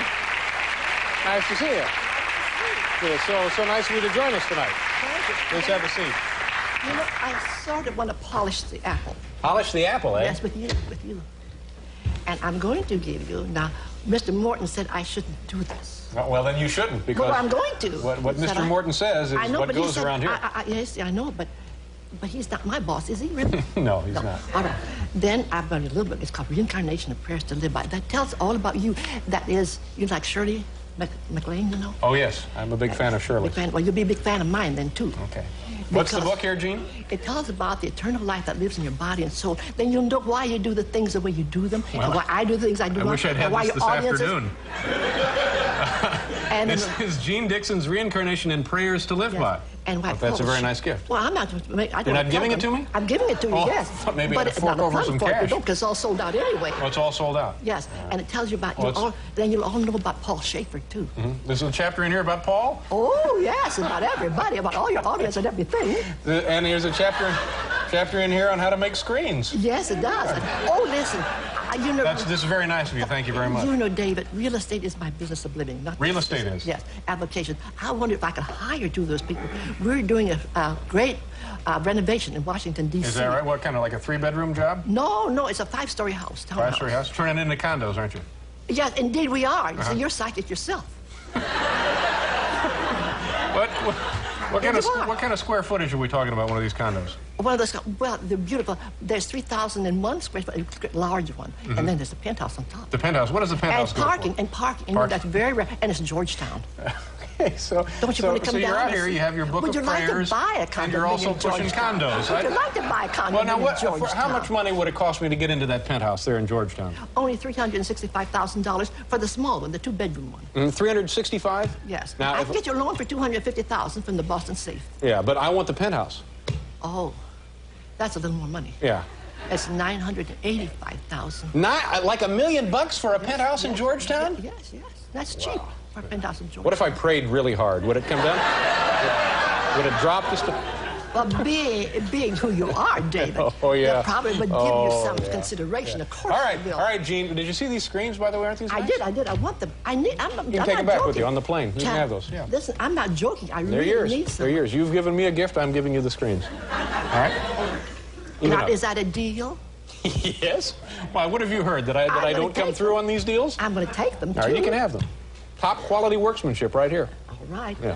Could I have the names who did these? Then I'll write to them. It was Bob Villa and Norm, his underpaid carpenter buddy. All right. Well, we'll pay them full scale. Okay. Now, Jeane, let's get on to the predictions. You're psychic. I guess we all know that about you. We're all a little bit psychic. All a little bit psychic. Yes. And how does this manifest itself in you? In many ways. You see, there's a difference. There's predictions and prophecies. Mm-hmm. And a prophecy, what I'm predicting for you tonight's prediction, it can be changed. Mm-hmm. You see, I understood that you had an audience of 3,100,000 and your rating is just skyrocketed. But tonight you can have more because of the screen doors. No. Because of my syndicate. Your syndicate? Yeah, the Universal Syndicate. Yes, Mr. McMill. I just McMill? changed from the LA Times. Oh, this is your syndicated newspaper column. Over 400 newspapers, and he announced this. You see, So you're going to be appearing on the show. On David Letterman's show. Yeah. So it should be a huge audience tonight. Yes, but I'm going to tell you something.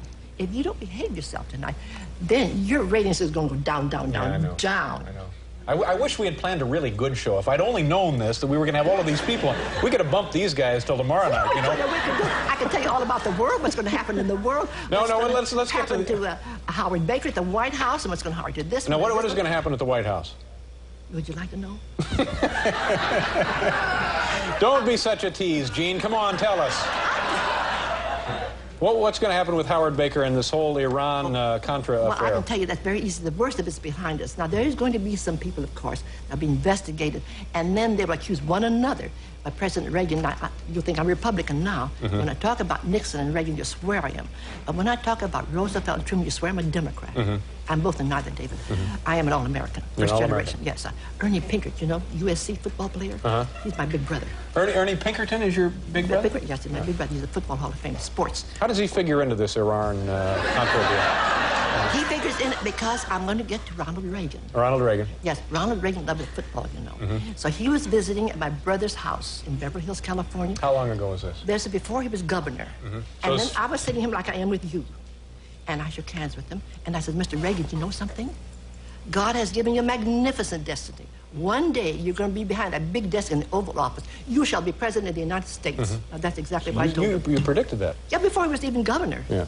Now, let's get back a second. We jumped ahead here. When you get these predictions, are they visions? Do you go into a trance? Do you dream these things? Give me your right hand, and I'll show you exactly what we do. Okay. All right. Now, you see, you tip your fingers like this, and then I pick up your channel. The channel for you, your maker. We all have our individual channels. Channel 4 here in New York.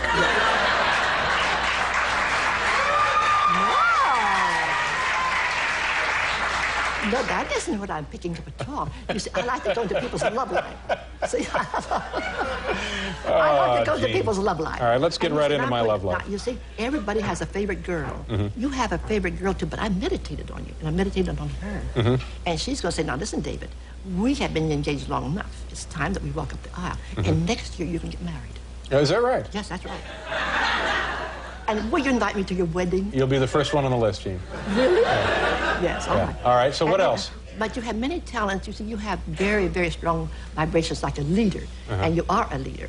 And then, two, I feel as though you may be afraid of aviation and flying. And that. I don't like to fly. No, I know you don't like to fly, but you have a talent. When you were, this is now not when you were in your 30s like you are now in your 30s, you see. This is when you were perhaps 18, 19. 18, 19, yeah. Yes. If you'd have taken a flight, you'd have been an ace aviator. Is that right? I could have been a good aviator? A great one. Yeah. A great one. Well, I'm frightened of it, but I'm kind of fascinated by it. I know you're fascinated by it, and you're frightened of it, but nevertheless, that fear would have left you. Yeah. Sure, if you get to know the unknown, the more you get to know about it, the less you fear it. And you could have even owned an airport. I could have owned an airport? Yes, I knew that. I own airport. That would have been great. Yes, of course. You would have forgotten about this show altogether. See if LaGuardia is for sale, will you? It may be. Yeah, get a bid in on that, or maybe Yeah, that's Miggs right. Field in Chicago would be. And then, too, I'll tell you another thing. If you have a talent of an artist, you can mold things. Mold things? Yes, Yeah. sculpture things, yes. Right. But you see, you see... Now, you get all of this just by grasping my fingers? Just by Now, do you ever have visions Yes, where you vision. dreams? Now, yes, a prophecy is the will of God, and the will of humanity cannot change this. Now, what I've given told you about your marriage is a prediction. You can change it, but you're not going to change it, I don't think. You don't think so? No, I don't think so. It was like You in want to put some money on it? Sure, I'll put some money on it. And I'm lucky in winning. I'm lucky. Now, do people ever wager on your predictions? Like for the Academy Awards, where they put down some dough on what you say? You see, you have the star there. You see. have That's the star this here. week. This week's star. And if they go to the newsstand, they can buy it. You see, it's Let me see. Are we out of time here? We're all out of time? Oh, it seems like she just got here.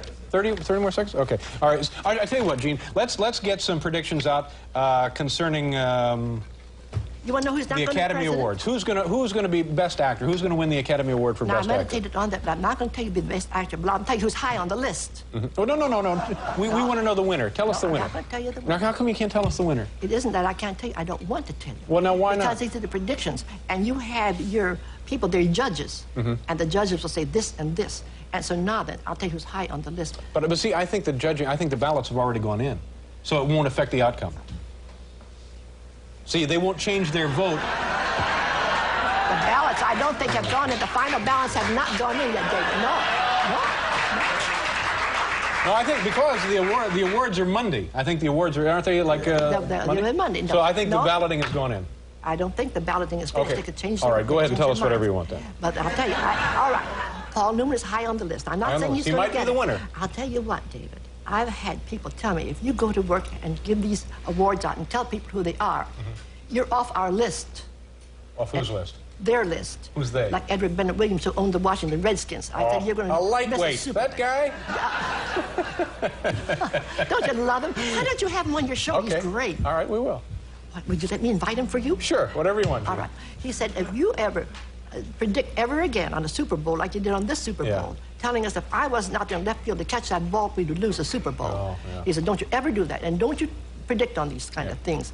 And people don't like me when I do that. I want people to like me. Oh, I see. So you just predict good things then that people like. No. I predict things sometimes like I didn't want Senator Robert Kennedy to declare his candidacy in '68. I said, wait till '76, you'll be president. If you do it in '68, you'll be assassinated. And so on and so forth. Now, that's on record. And I was at the Mayflower Hotel when I did that. And had he waited until '76, we would have Been a whole none of different this. thing, wouldn't it? Yes, we would have supported the show. right. And the community would not come in. We'd have none of this trouble in the Middle East. Okay, Jeane. All right, good. I'd like to tell you a lot more. Jeane, I hope you get a lifelong... Am I really going to get these? Yeah, they're all yours. Carry them out of here now. All right. Come on, they're all yours. Jeane Dixon, ladies and gentlemen.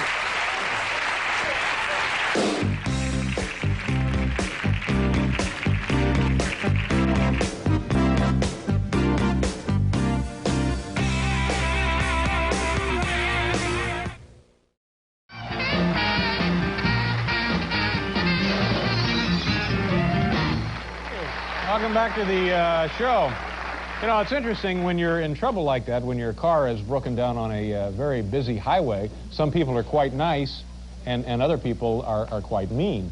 And a lot of people were kind enough and helped me get the car off the road and helped me get gas. Others wanted to arrest me for being a wise guy. It's kind of an interesting comment on the times we're living in, I think, don't you? Interesting. Have you ever run out of gas on a major highway, Paul? Once with my family when I was about 5 years old. We didn't know what to do. Did anyone call the cops on you guys? I called the cops on my parents. I think I read about that. Yeah. Well, we have a lovely little show for you tonight. Who's coming out next? I'm not really wearing a halo, am I?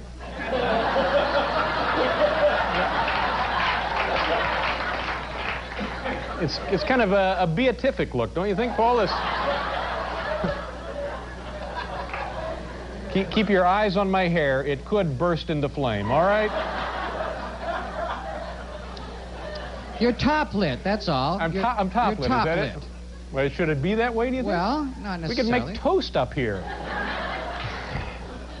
But as you said, our new friends are doing their That's very, right, they're very doing. best. I don't mean to criticize because Absolutely Lord knows if I were in their shoes, it would be equally difficult for me to accomplish the task of operating a television show of a highly technical nature every night, right? Yes. Okay, let's bring out our first guest here. The last time she was on this program, she predicted that Paul Newman would win an Academy Award. Sugar Ray Leonard would beat Marvin Hagler, and the Home Shopping Network would be the biggest thing on television. Well, 2 out of 3 ain't bad, so please welcome back one of the world's foremost psychics, Jeane Dixon.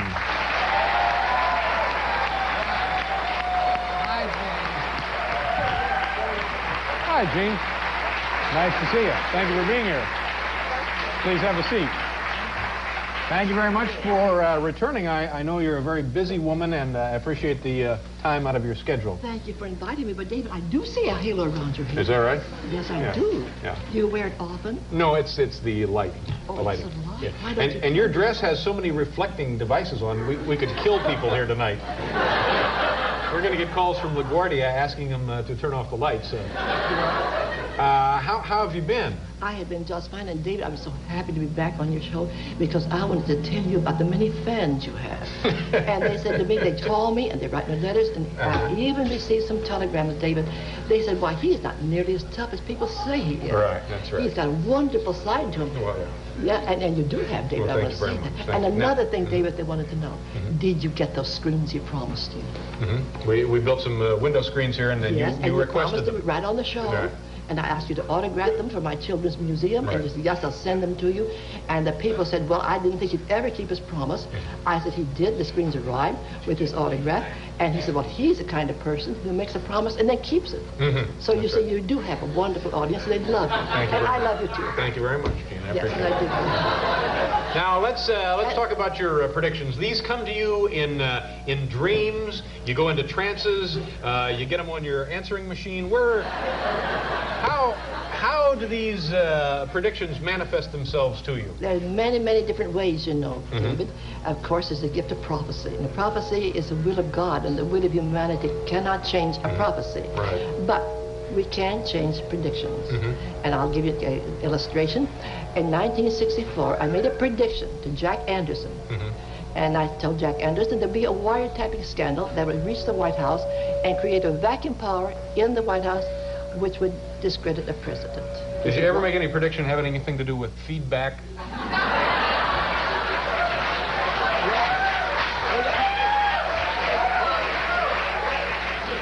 Marvelous feedback. The feedback was, well, why did American...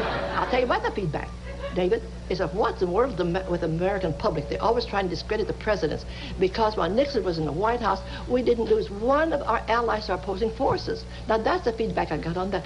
But, David, you know, so I got a lot of feedback on you, too. All right, let's go on now to other areas. All right. What areas? How often, what is your accuracy rate? In a prophecy, of course, it always is. But how often do you change your mind, David? Well, you change your mind. regularly, Well, not regularly. Yes, you're right when you say regularly. Because right now you change your mind today, you change it tomorrow, and the day after tomorrow, you don't know whether to get married or whether not to get married or not. You do not know whether to keep your girlfriend or not to keep your girlfriend. Right. That's what you're going through now. But tell me about the... Is that not right? Am I right? Changing your mind? You're changing your mind. Well, you're right. So People always change. But I'm talking about how often are you accurate with your predictions?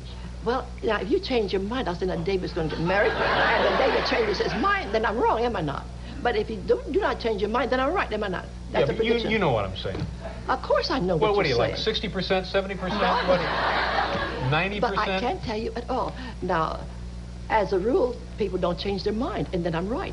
Now, you haven't made up your mind definitely yet, but you will next year, 1988, you will make up your mind. Make up my mind? Yes, you will. With regard to what, exactly? With your... with your personal private life. Ah. Yes, And then, in the latter part of 88, you're liable to be a married man and not a single man. But I'll bet you everything I own I'm not married in 88. You see, I've been married once, Jeane. I've been married once, and I just think, that's plenty.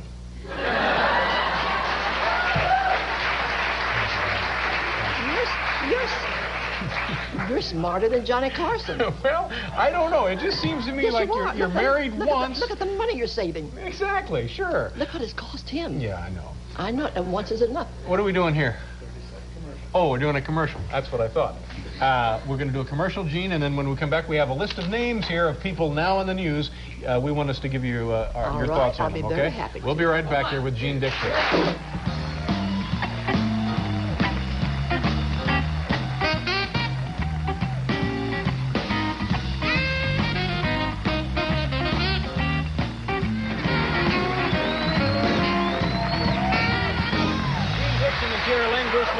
And Sam Butera with Paul and the band. What are you guys going to play later, Paul? We're going to do Sam's classic arrangement of Just a Gigolo. I couldn't help but notice you have a new little friend over there with you, too, here. Paul. Who There's exactly a man is working that? on some things over there.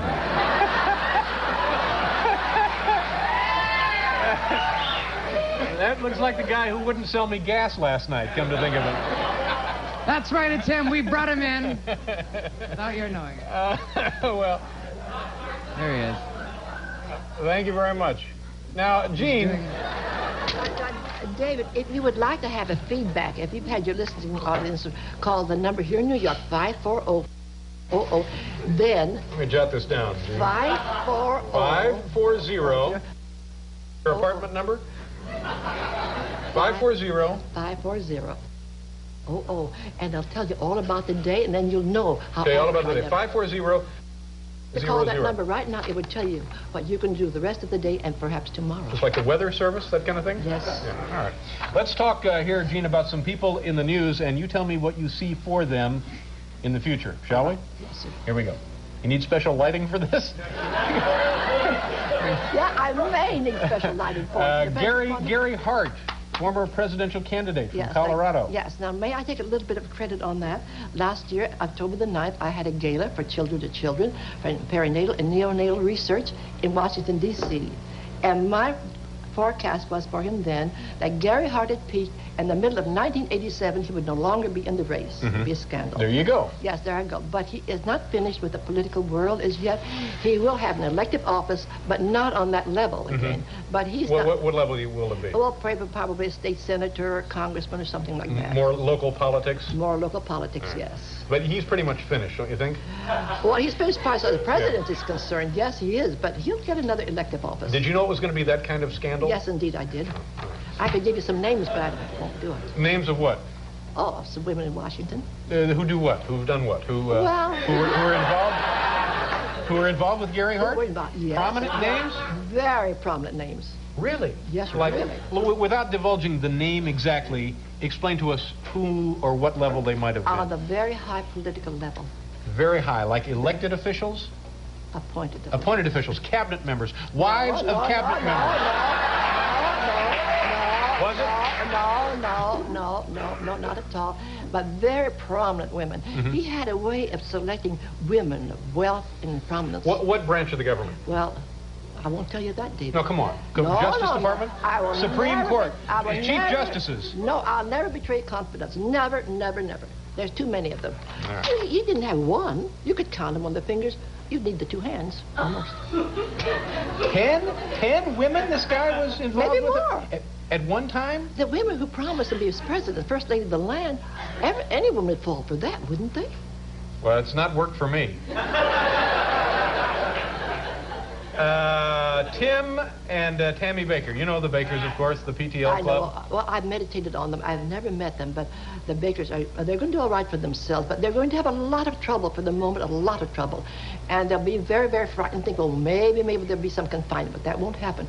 But then they'll make a lot of money, and I believe he'll write a book, and they will write a book. And I think the title will be with it, The Fall of Grace now. No, Salvation by the Fall of Grace. Salvation by the Fall of Grace. Yes. Salvation cola by the Fall of Grace? Salvation dash dash. Salvation dash dash by the Fall of Grace. Yeah. And then they'll have their own ministry, and then I think they're going to be divorced. A divorce? Well, that's sad, sad news. But you know, Jeane, and with all due respect, predicting that the Bakers might write a book, not exactly... Salvation. You're not out there on a... That limb is not too high off the ground, you know. All right. Salvation by the... Through the Fall of Grace, yes. Now, again, the marital problems, and I guess the marriage is over. Sylvester Stallone and Brigitte Nielsen. Yes, they selected the wrong day to be married on. I predicted that on the day. See, if people only knew that. Yeah, but it was written in Rupert Murdoch's Star magazine. That they selected the wrong day? They selected the wrong day, and they were going to be divorced. And based on the fact that they got married on the wrong day? No, they were not compatible. Oh. It's not supposed to be married. Yeah, but with that guy, who is going to be compatible? Oh, yeah. He can find the right woman. There's a right woman for every man, and there's a right woman for you. Not in the solar system. Yes, in the solar system. I can find you the right woman. Okay, well, this is good. No, wait a minute. Huh? Wait a minute. I can find you the right woman. Really? Yes, I could. What will it cost me? It won't cost you a dime if you would listen to me. Okay. I have some friends. He's a millionaire in Washington, D.C., a banker. And I said, now, don't you get married unless you ask me. Right. And I said, buy her all the sable coats you want and Rolls Royces, but don't get married. Right. It's much cheaper. He got married anyway. And what happened to him? $6 million. He got off much easier than $6 million in a divorce he lost? Yes, he did. Yes, and he listened to me. He wouldn't have lost it. He wouldn't have married her in the first place or second place. Okay. We want to make time for this name here, Ollie North. What do you see in his future? Oh, I see a lot in his future. I wanted to bring to you what I wrote for him March the 3rd. I wrote the March the 3rd of this year and gave it to Star Magazine, exactly what had happened. Now, I'll tell you what's going to happen to him. Of course, he's a hero. He will give up a military career, and then he will go and be in elective office and tremendous success. Of course, he'll write a book, too. Yeah, he'll write a book, too. But you think he'll actually run for an office in this country? He'll run and be elected, yes, sir. Yeah. Yes, and he is a hero, and I believe that he has... No, you think he is a hero, then?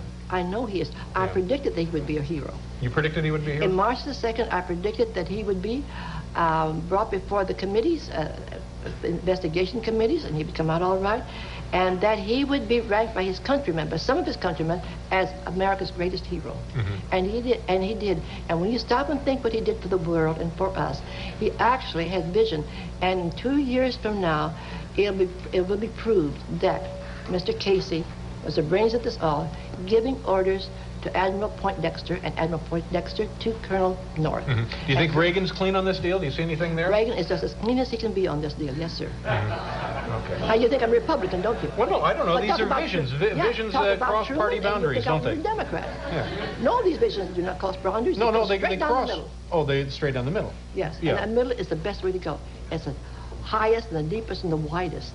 Walk the straight and narrow and you'll find out. Okay, thank you very much. Listen, Jeane, it's good to see you again. Thanks for making the trip up here from Washington. Thank you. Good luck to you. We have to do a station identification again.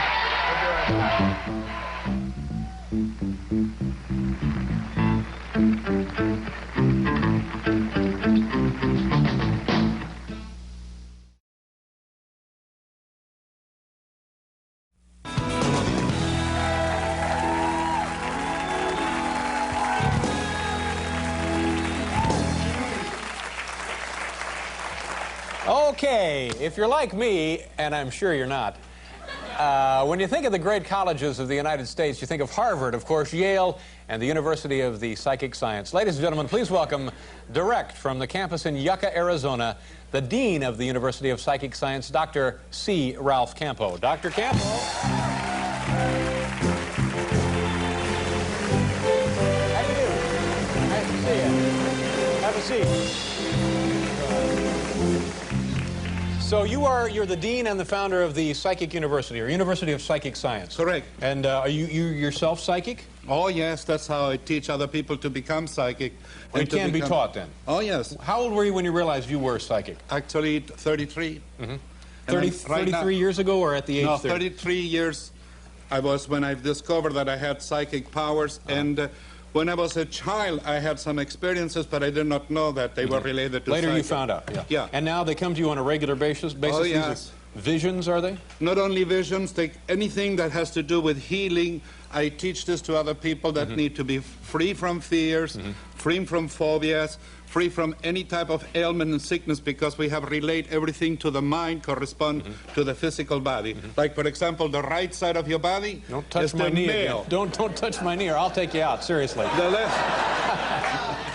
How was your summer, doctor? The left side of your body is the female. So when you hurt your right foot, that means that you want to kick a man. When you want to hurt your left foot, that means you want to kick a woman. The right hand, when it hurts, means that you don't want to give you're afraid to pay. In the left hand, you're afraid to receive any type of what we call adulation and so on. Oh, by the way, Mickey Rooney's wife, Janice, said to say hello to you. She thinks that you're one of the sexiest men alive. Yeah, I appreciate that, but then she married Mickey Rooney. Well, but she still has the desire. Oh, good. Well,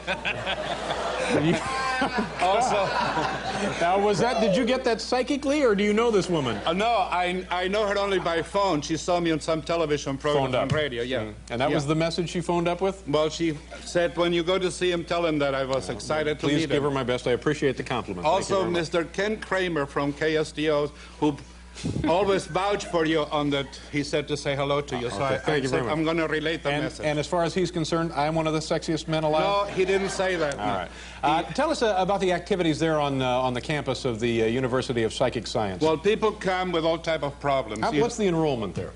There is no enrollment fee. It's just a donation, whatever they want to. They want to study with me. Study and research center. If they want to study, then they have to follow a program. But if they need to come for any type of help, then they come and we change their consciousness. And those that cannot come, we do that by mail quite often, by sending them.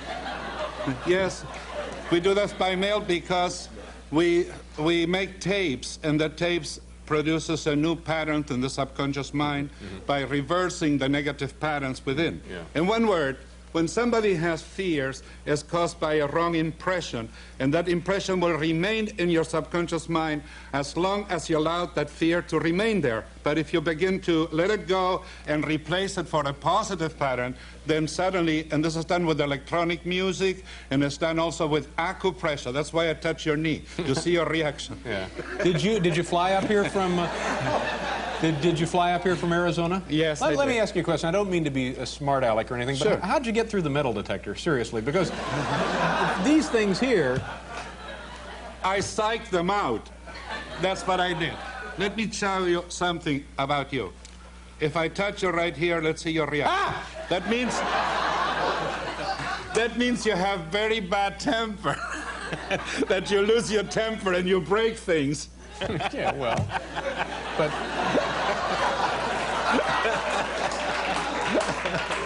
you know, I mean, you snap anybody's finger off. No. I just touch you in an area that goes to an area that shows the people with bad temper. No, I don't think so. I disagree, because I think sometimes when you're on television and the adrenaline comes up and the lights and the camera, sometimes it's sort of fun to overdo things. And I just didn't know if you knew exactly where you were going. Oh, come on. Don't give me that. I see your psychic self trying to get by with something you know it's true. Yeah, okay.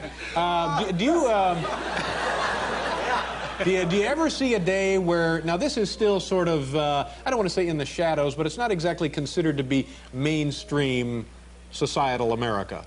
This is not the hard and fast research of MIT or Duke or any major research institution in the country. Because they are very, very living in the dark. Right, but do you ever foresee an age when it will be just the opposite and it's a commonplace, it's the way of life? Sure. Actually, this is the month of October. And how do you write your checks? What number you write for October? Well, I actually have a man who writes my checks for me. Well, what is the number he writes? Well, it would be 10. Well, it's October's 8. So you're living a lie in the calendar, because November means 9 and everybody writes 11.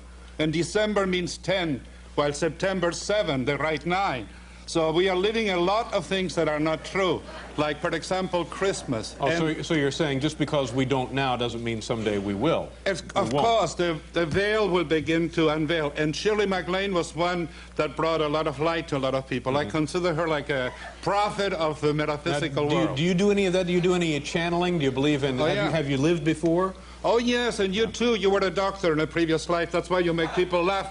Like, laughter is the greatest medicine in the world, and that's why in a we're previous losing some patients here tonight, aren't we, Doctor? But now, see, I tend to be very skeptical, and I think most people are, only because everybody wants tangible evidence. They want something that they can hold or feel or see. And when you suggest that in a previous life you were, what did you say you were in a previous life? Myself? Yeah. Unfortunately, I was a woman. Yeah. See, now that's... I think that seems far-fetched. What evidence do you have of that? Okay, there is an exercise done in front of a mirror with candles and a glass of magnetized water, and you pronounce... Magnetized water? That's correct. It's called in church holy water. Oh. We call it magnetized by water. utilizing our hands, placing your fingertips around it, and pronouncing certain sounds. Now, no electricity can be shown then, and as you request to see who you were previously, your face begins to disappear, and suddenly the face of who you were before appears, and sometimes 10 or 12. You might laugh about it, but it's a true exercise that we show people. I mean, but I know that won't happen. Oh, yes, it will if you try it. Well, no, you could try it. I think you could try it from now to Labor Day, and it wouldn't happen. It's not hypnosis No. because the students in the room can see the changes of the student that is being regressed, and they can see actually the physiognomy changing. And most of the comedians were doctors. I didn't say you because I never regressed you. Yeah. I was just supposing. Because Bob Hope used to be, Phyllis Diller used to be a nurse in a previous life. Bob was a doctor, Phyllis was a nurse? That's correct. It's the University of Psychic Science. I tell you what, come back in a couple of months and we'll continue chatting along these lines. Nice to meet you, Doctor. Happy Halloween. Thank you very much. We'll be back in Dave Mason.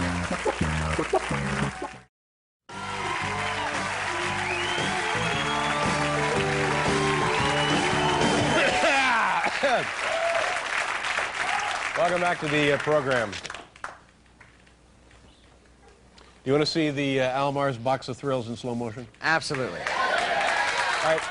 Now study this frame by frame if you have a VCR, and I think you'll see where I may have endured some really severe sacrocranial damage. Here it is, Almar's Box of Thrills.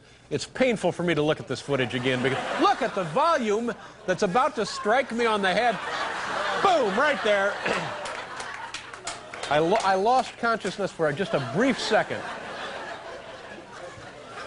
I think there may have been some additional cigarettes coming from a grassy knoll.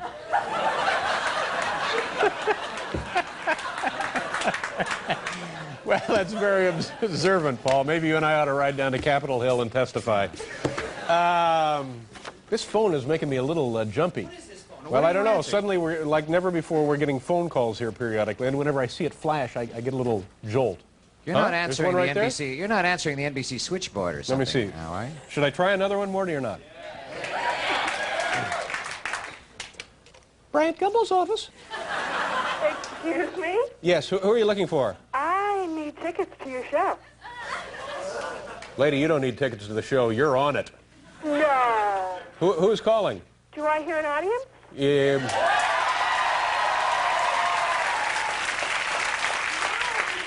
What is your name, ma'am? My name is Ann Doyle. Ann, do you mind if we use your voice on the air?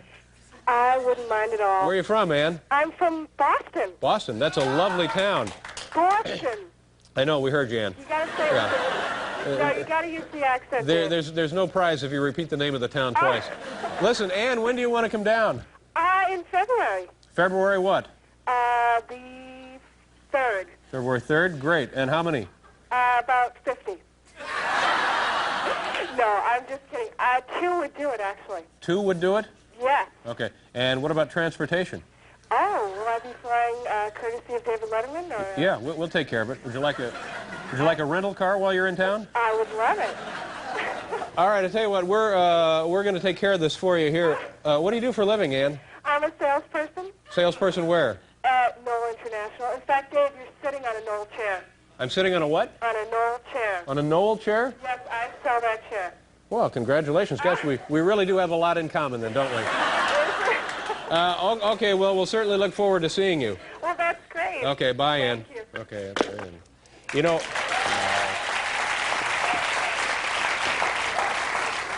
I think February 3rd is a Saturday.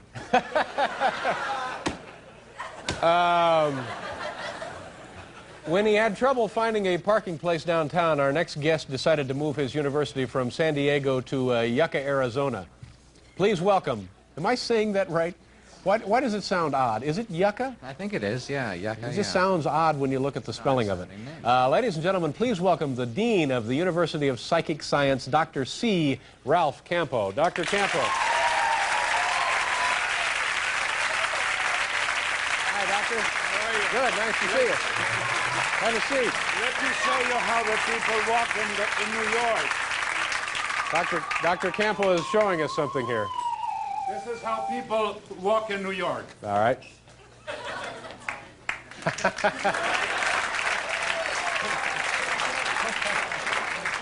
Do how they walk in Philadelphia now. I can only tell you that cigarettes are going to kill you. Yeah, I know. Well, I don't use tobacco regularly. You see what happened. I know. Cigarettes might kill me. You know, you have a university in, is it Yucca, Arizona? Yucca. Yeah. And if you ever need chairs, I can put you in touch with a lady in Boston. What is this institution that you're running? We help people to change their consciousness, to become aware of their potentials. Many people are just full of fears, anxieties, tensions, worries, you name it. You've just described me. I'm full of fears, worries, tensions, and anxiety. How could I benefit from what you offer? Well, we make what is called self-conditioning sessions in the deep alpha level of the mind, and then as you listen to them, you begin to get rid of the fears that you have acquired by mistake. Right, and this is somehow incorporated with psychic manifestations? Psychic, and also metaphysics, and especially auto-hypnosis. Now, when you have a fear, it's because by mistake you adopt it and you think that you cannot get rid of it and becomes part of your personality trend. But as you begin to realize that you can be free from it, through this process, you create a new subconscious pattern. Now, it sounds very difficult, but it's actually very easy. We do that with children. We do that with older people, anybody that has fears. This is a 4-year program there at the university? No. It's very quick. It is done.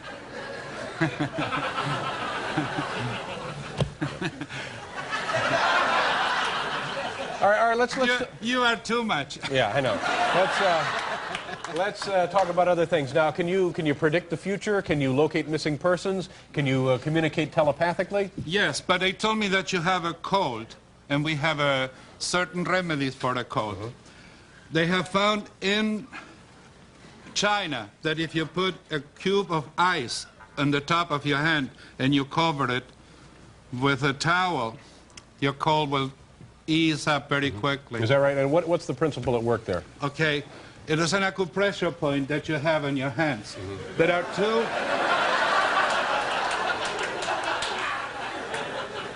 To open your sinuses. Paul, if there's trouble, call Bobby Heenan. Right here, there's an acupressure point. All right, I'll take your word for it. I'll show them to you right here. All right. Now, do we all have powers of psychic communication? Everybody has the power. They're latent, and most people are afraid to bring them out because it's against some religion or something. But everyone has these fantastic It's equipment that we have from birth, is what you're saying. That's it. All right, and we'll do a commercial here, and then we'll find out how to use that when we come back. Okay. All right, we'll be back here with Dr. Campo.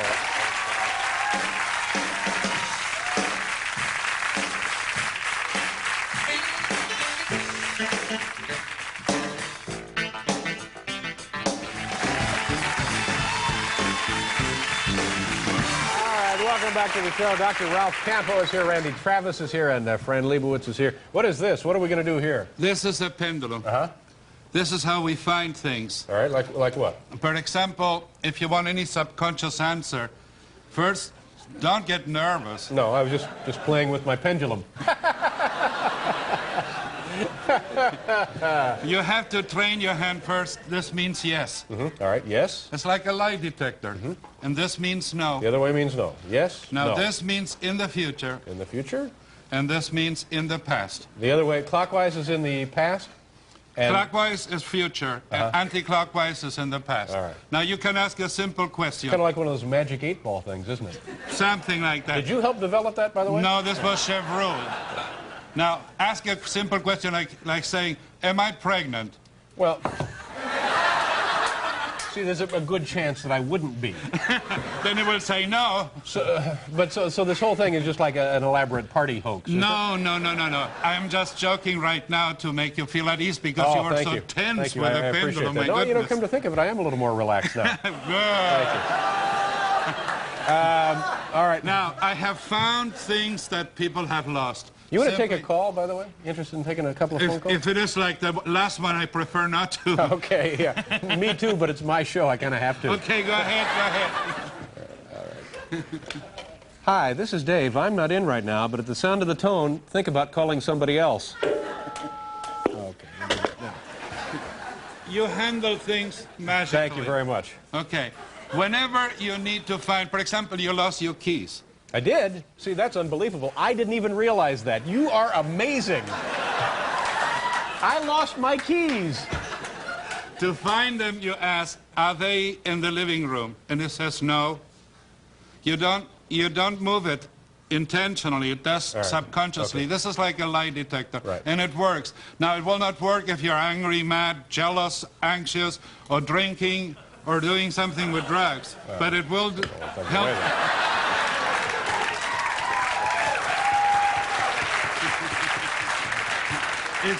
If you need to find the keys, for example, are they in the car? And we'll say yes if they are there, and you'll find them there because your subconscious mind remembers everything. Oh, I see. So it transmits via the vibrations of your nervous system. That's correct. Your subconscious mind remembers everything. Your conscious forgets very quickly. Everything is hooked up, isn't it, in the human body? That's it. The mind, the spirit, the soul, everything is intermingled there. Yeah. Last time you told me, you said to me, I want to see something tangible.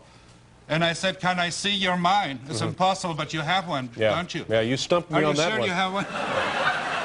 And what kind of enrollment do you have there at the university? No enrollment. The people study with me if they pay a donation, and then they study. Is there a campus that something we would recognize as a campus? We are not finished yet. We are still building. It's doing it pretty nicely. I have a 1-hour television show in Bullhead City, Channel 26. Bullhead City, I believe, is like the 16th largest market in the United States, so you're coming right along. It's across Laughlin. They have 9 casinos there, and 22 they're building just beautiful area. You should come. All right. So you're kind of you run a psychic institution and yes, and people come and they study healing and they learn and many people are very happy to get this. All right. Because it's not fun. I don't know what we've accomplished here. I don't know whether we've learned anything or not, but it was nice to see it. The pendulum is not a toy if you use it properly. I see. And could I have this? Or that's for you, yes. Oh, thank you. It's very generous of you. Thank you. Now, what if I lose this? Would the same thing work with my car keys? It might. I don't know. As long as it is a pendulum, it will work. Okay, good enough. Sure. Nice to see you. Happy New Year. Dr. Campo. Dr. Campo leaving now.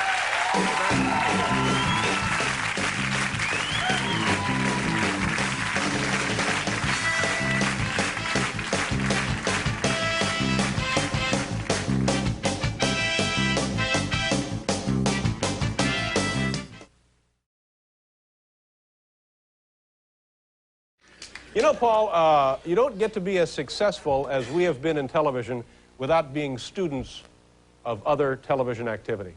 And so I do this. I feel it's my responsibility to keep an eye on what's going on out there. And last week, I was watching the morning show with Regis Lee and Kathie Lee. Regis Lee and Kathie Lee. And Kathie Lee, that's right. And they had a psychic on. And I thought, we should have a psychic on. We haven't had a psychic on in years, have we, Morty? Yeah, not in a long time. Well, maybe we could get a psychic on because listen to this. Listen, here's what happens. Regis is there with the psychic, and she is going to just at random talk to people in the audience. So a woman stands up, and the psychic kind of does this, and maybe there's a trance or two, just a little, you know, maybe a little, just maybe. Yeah. You either hear that or you think you hear it. You're not.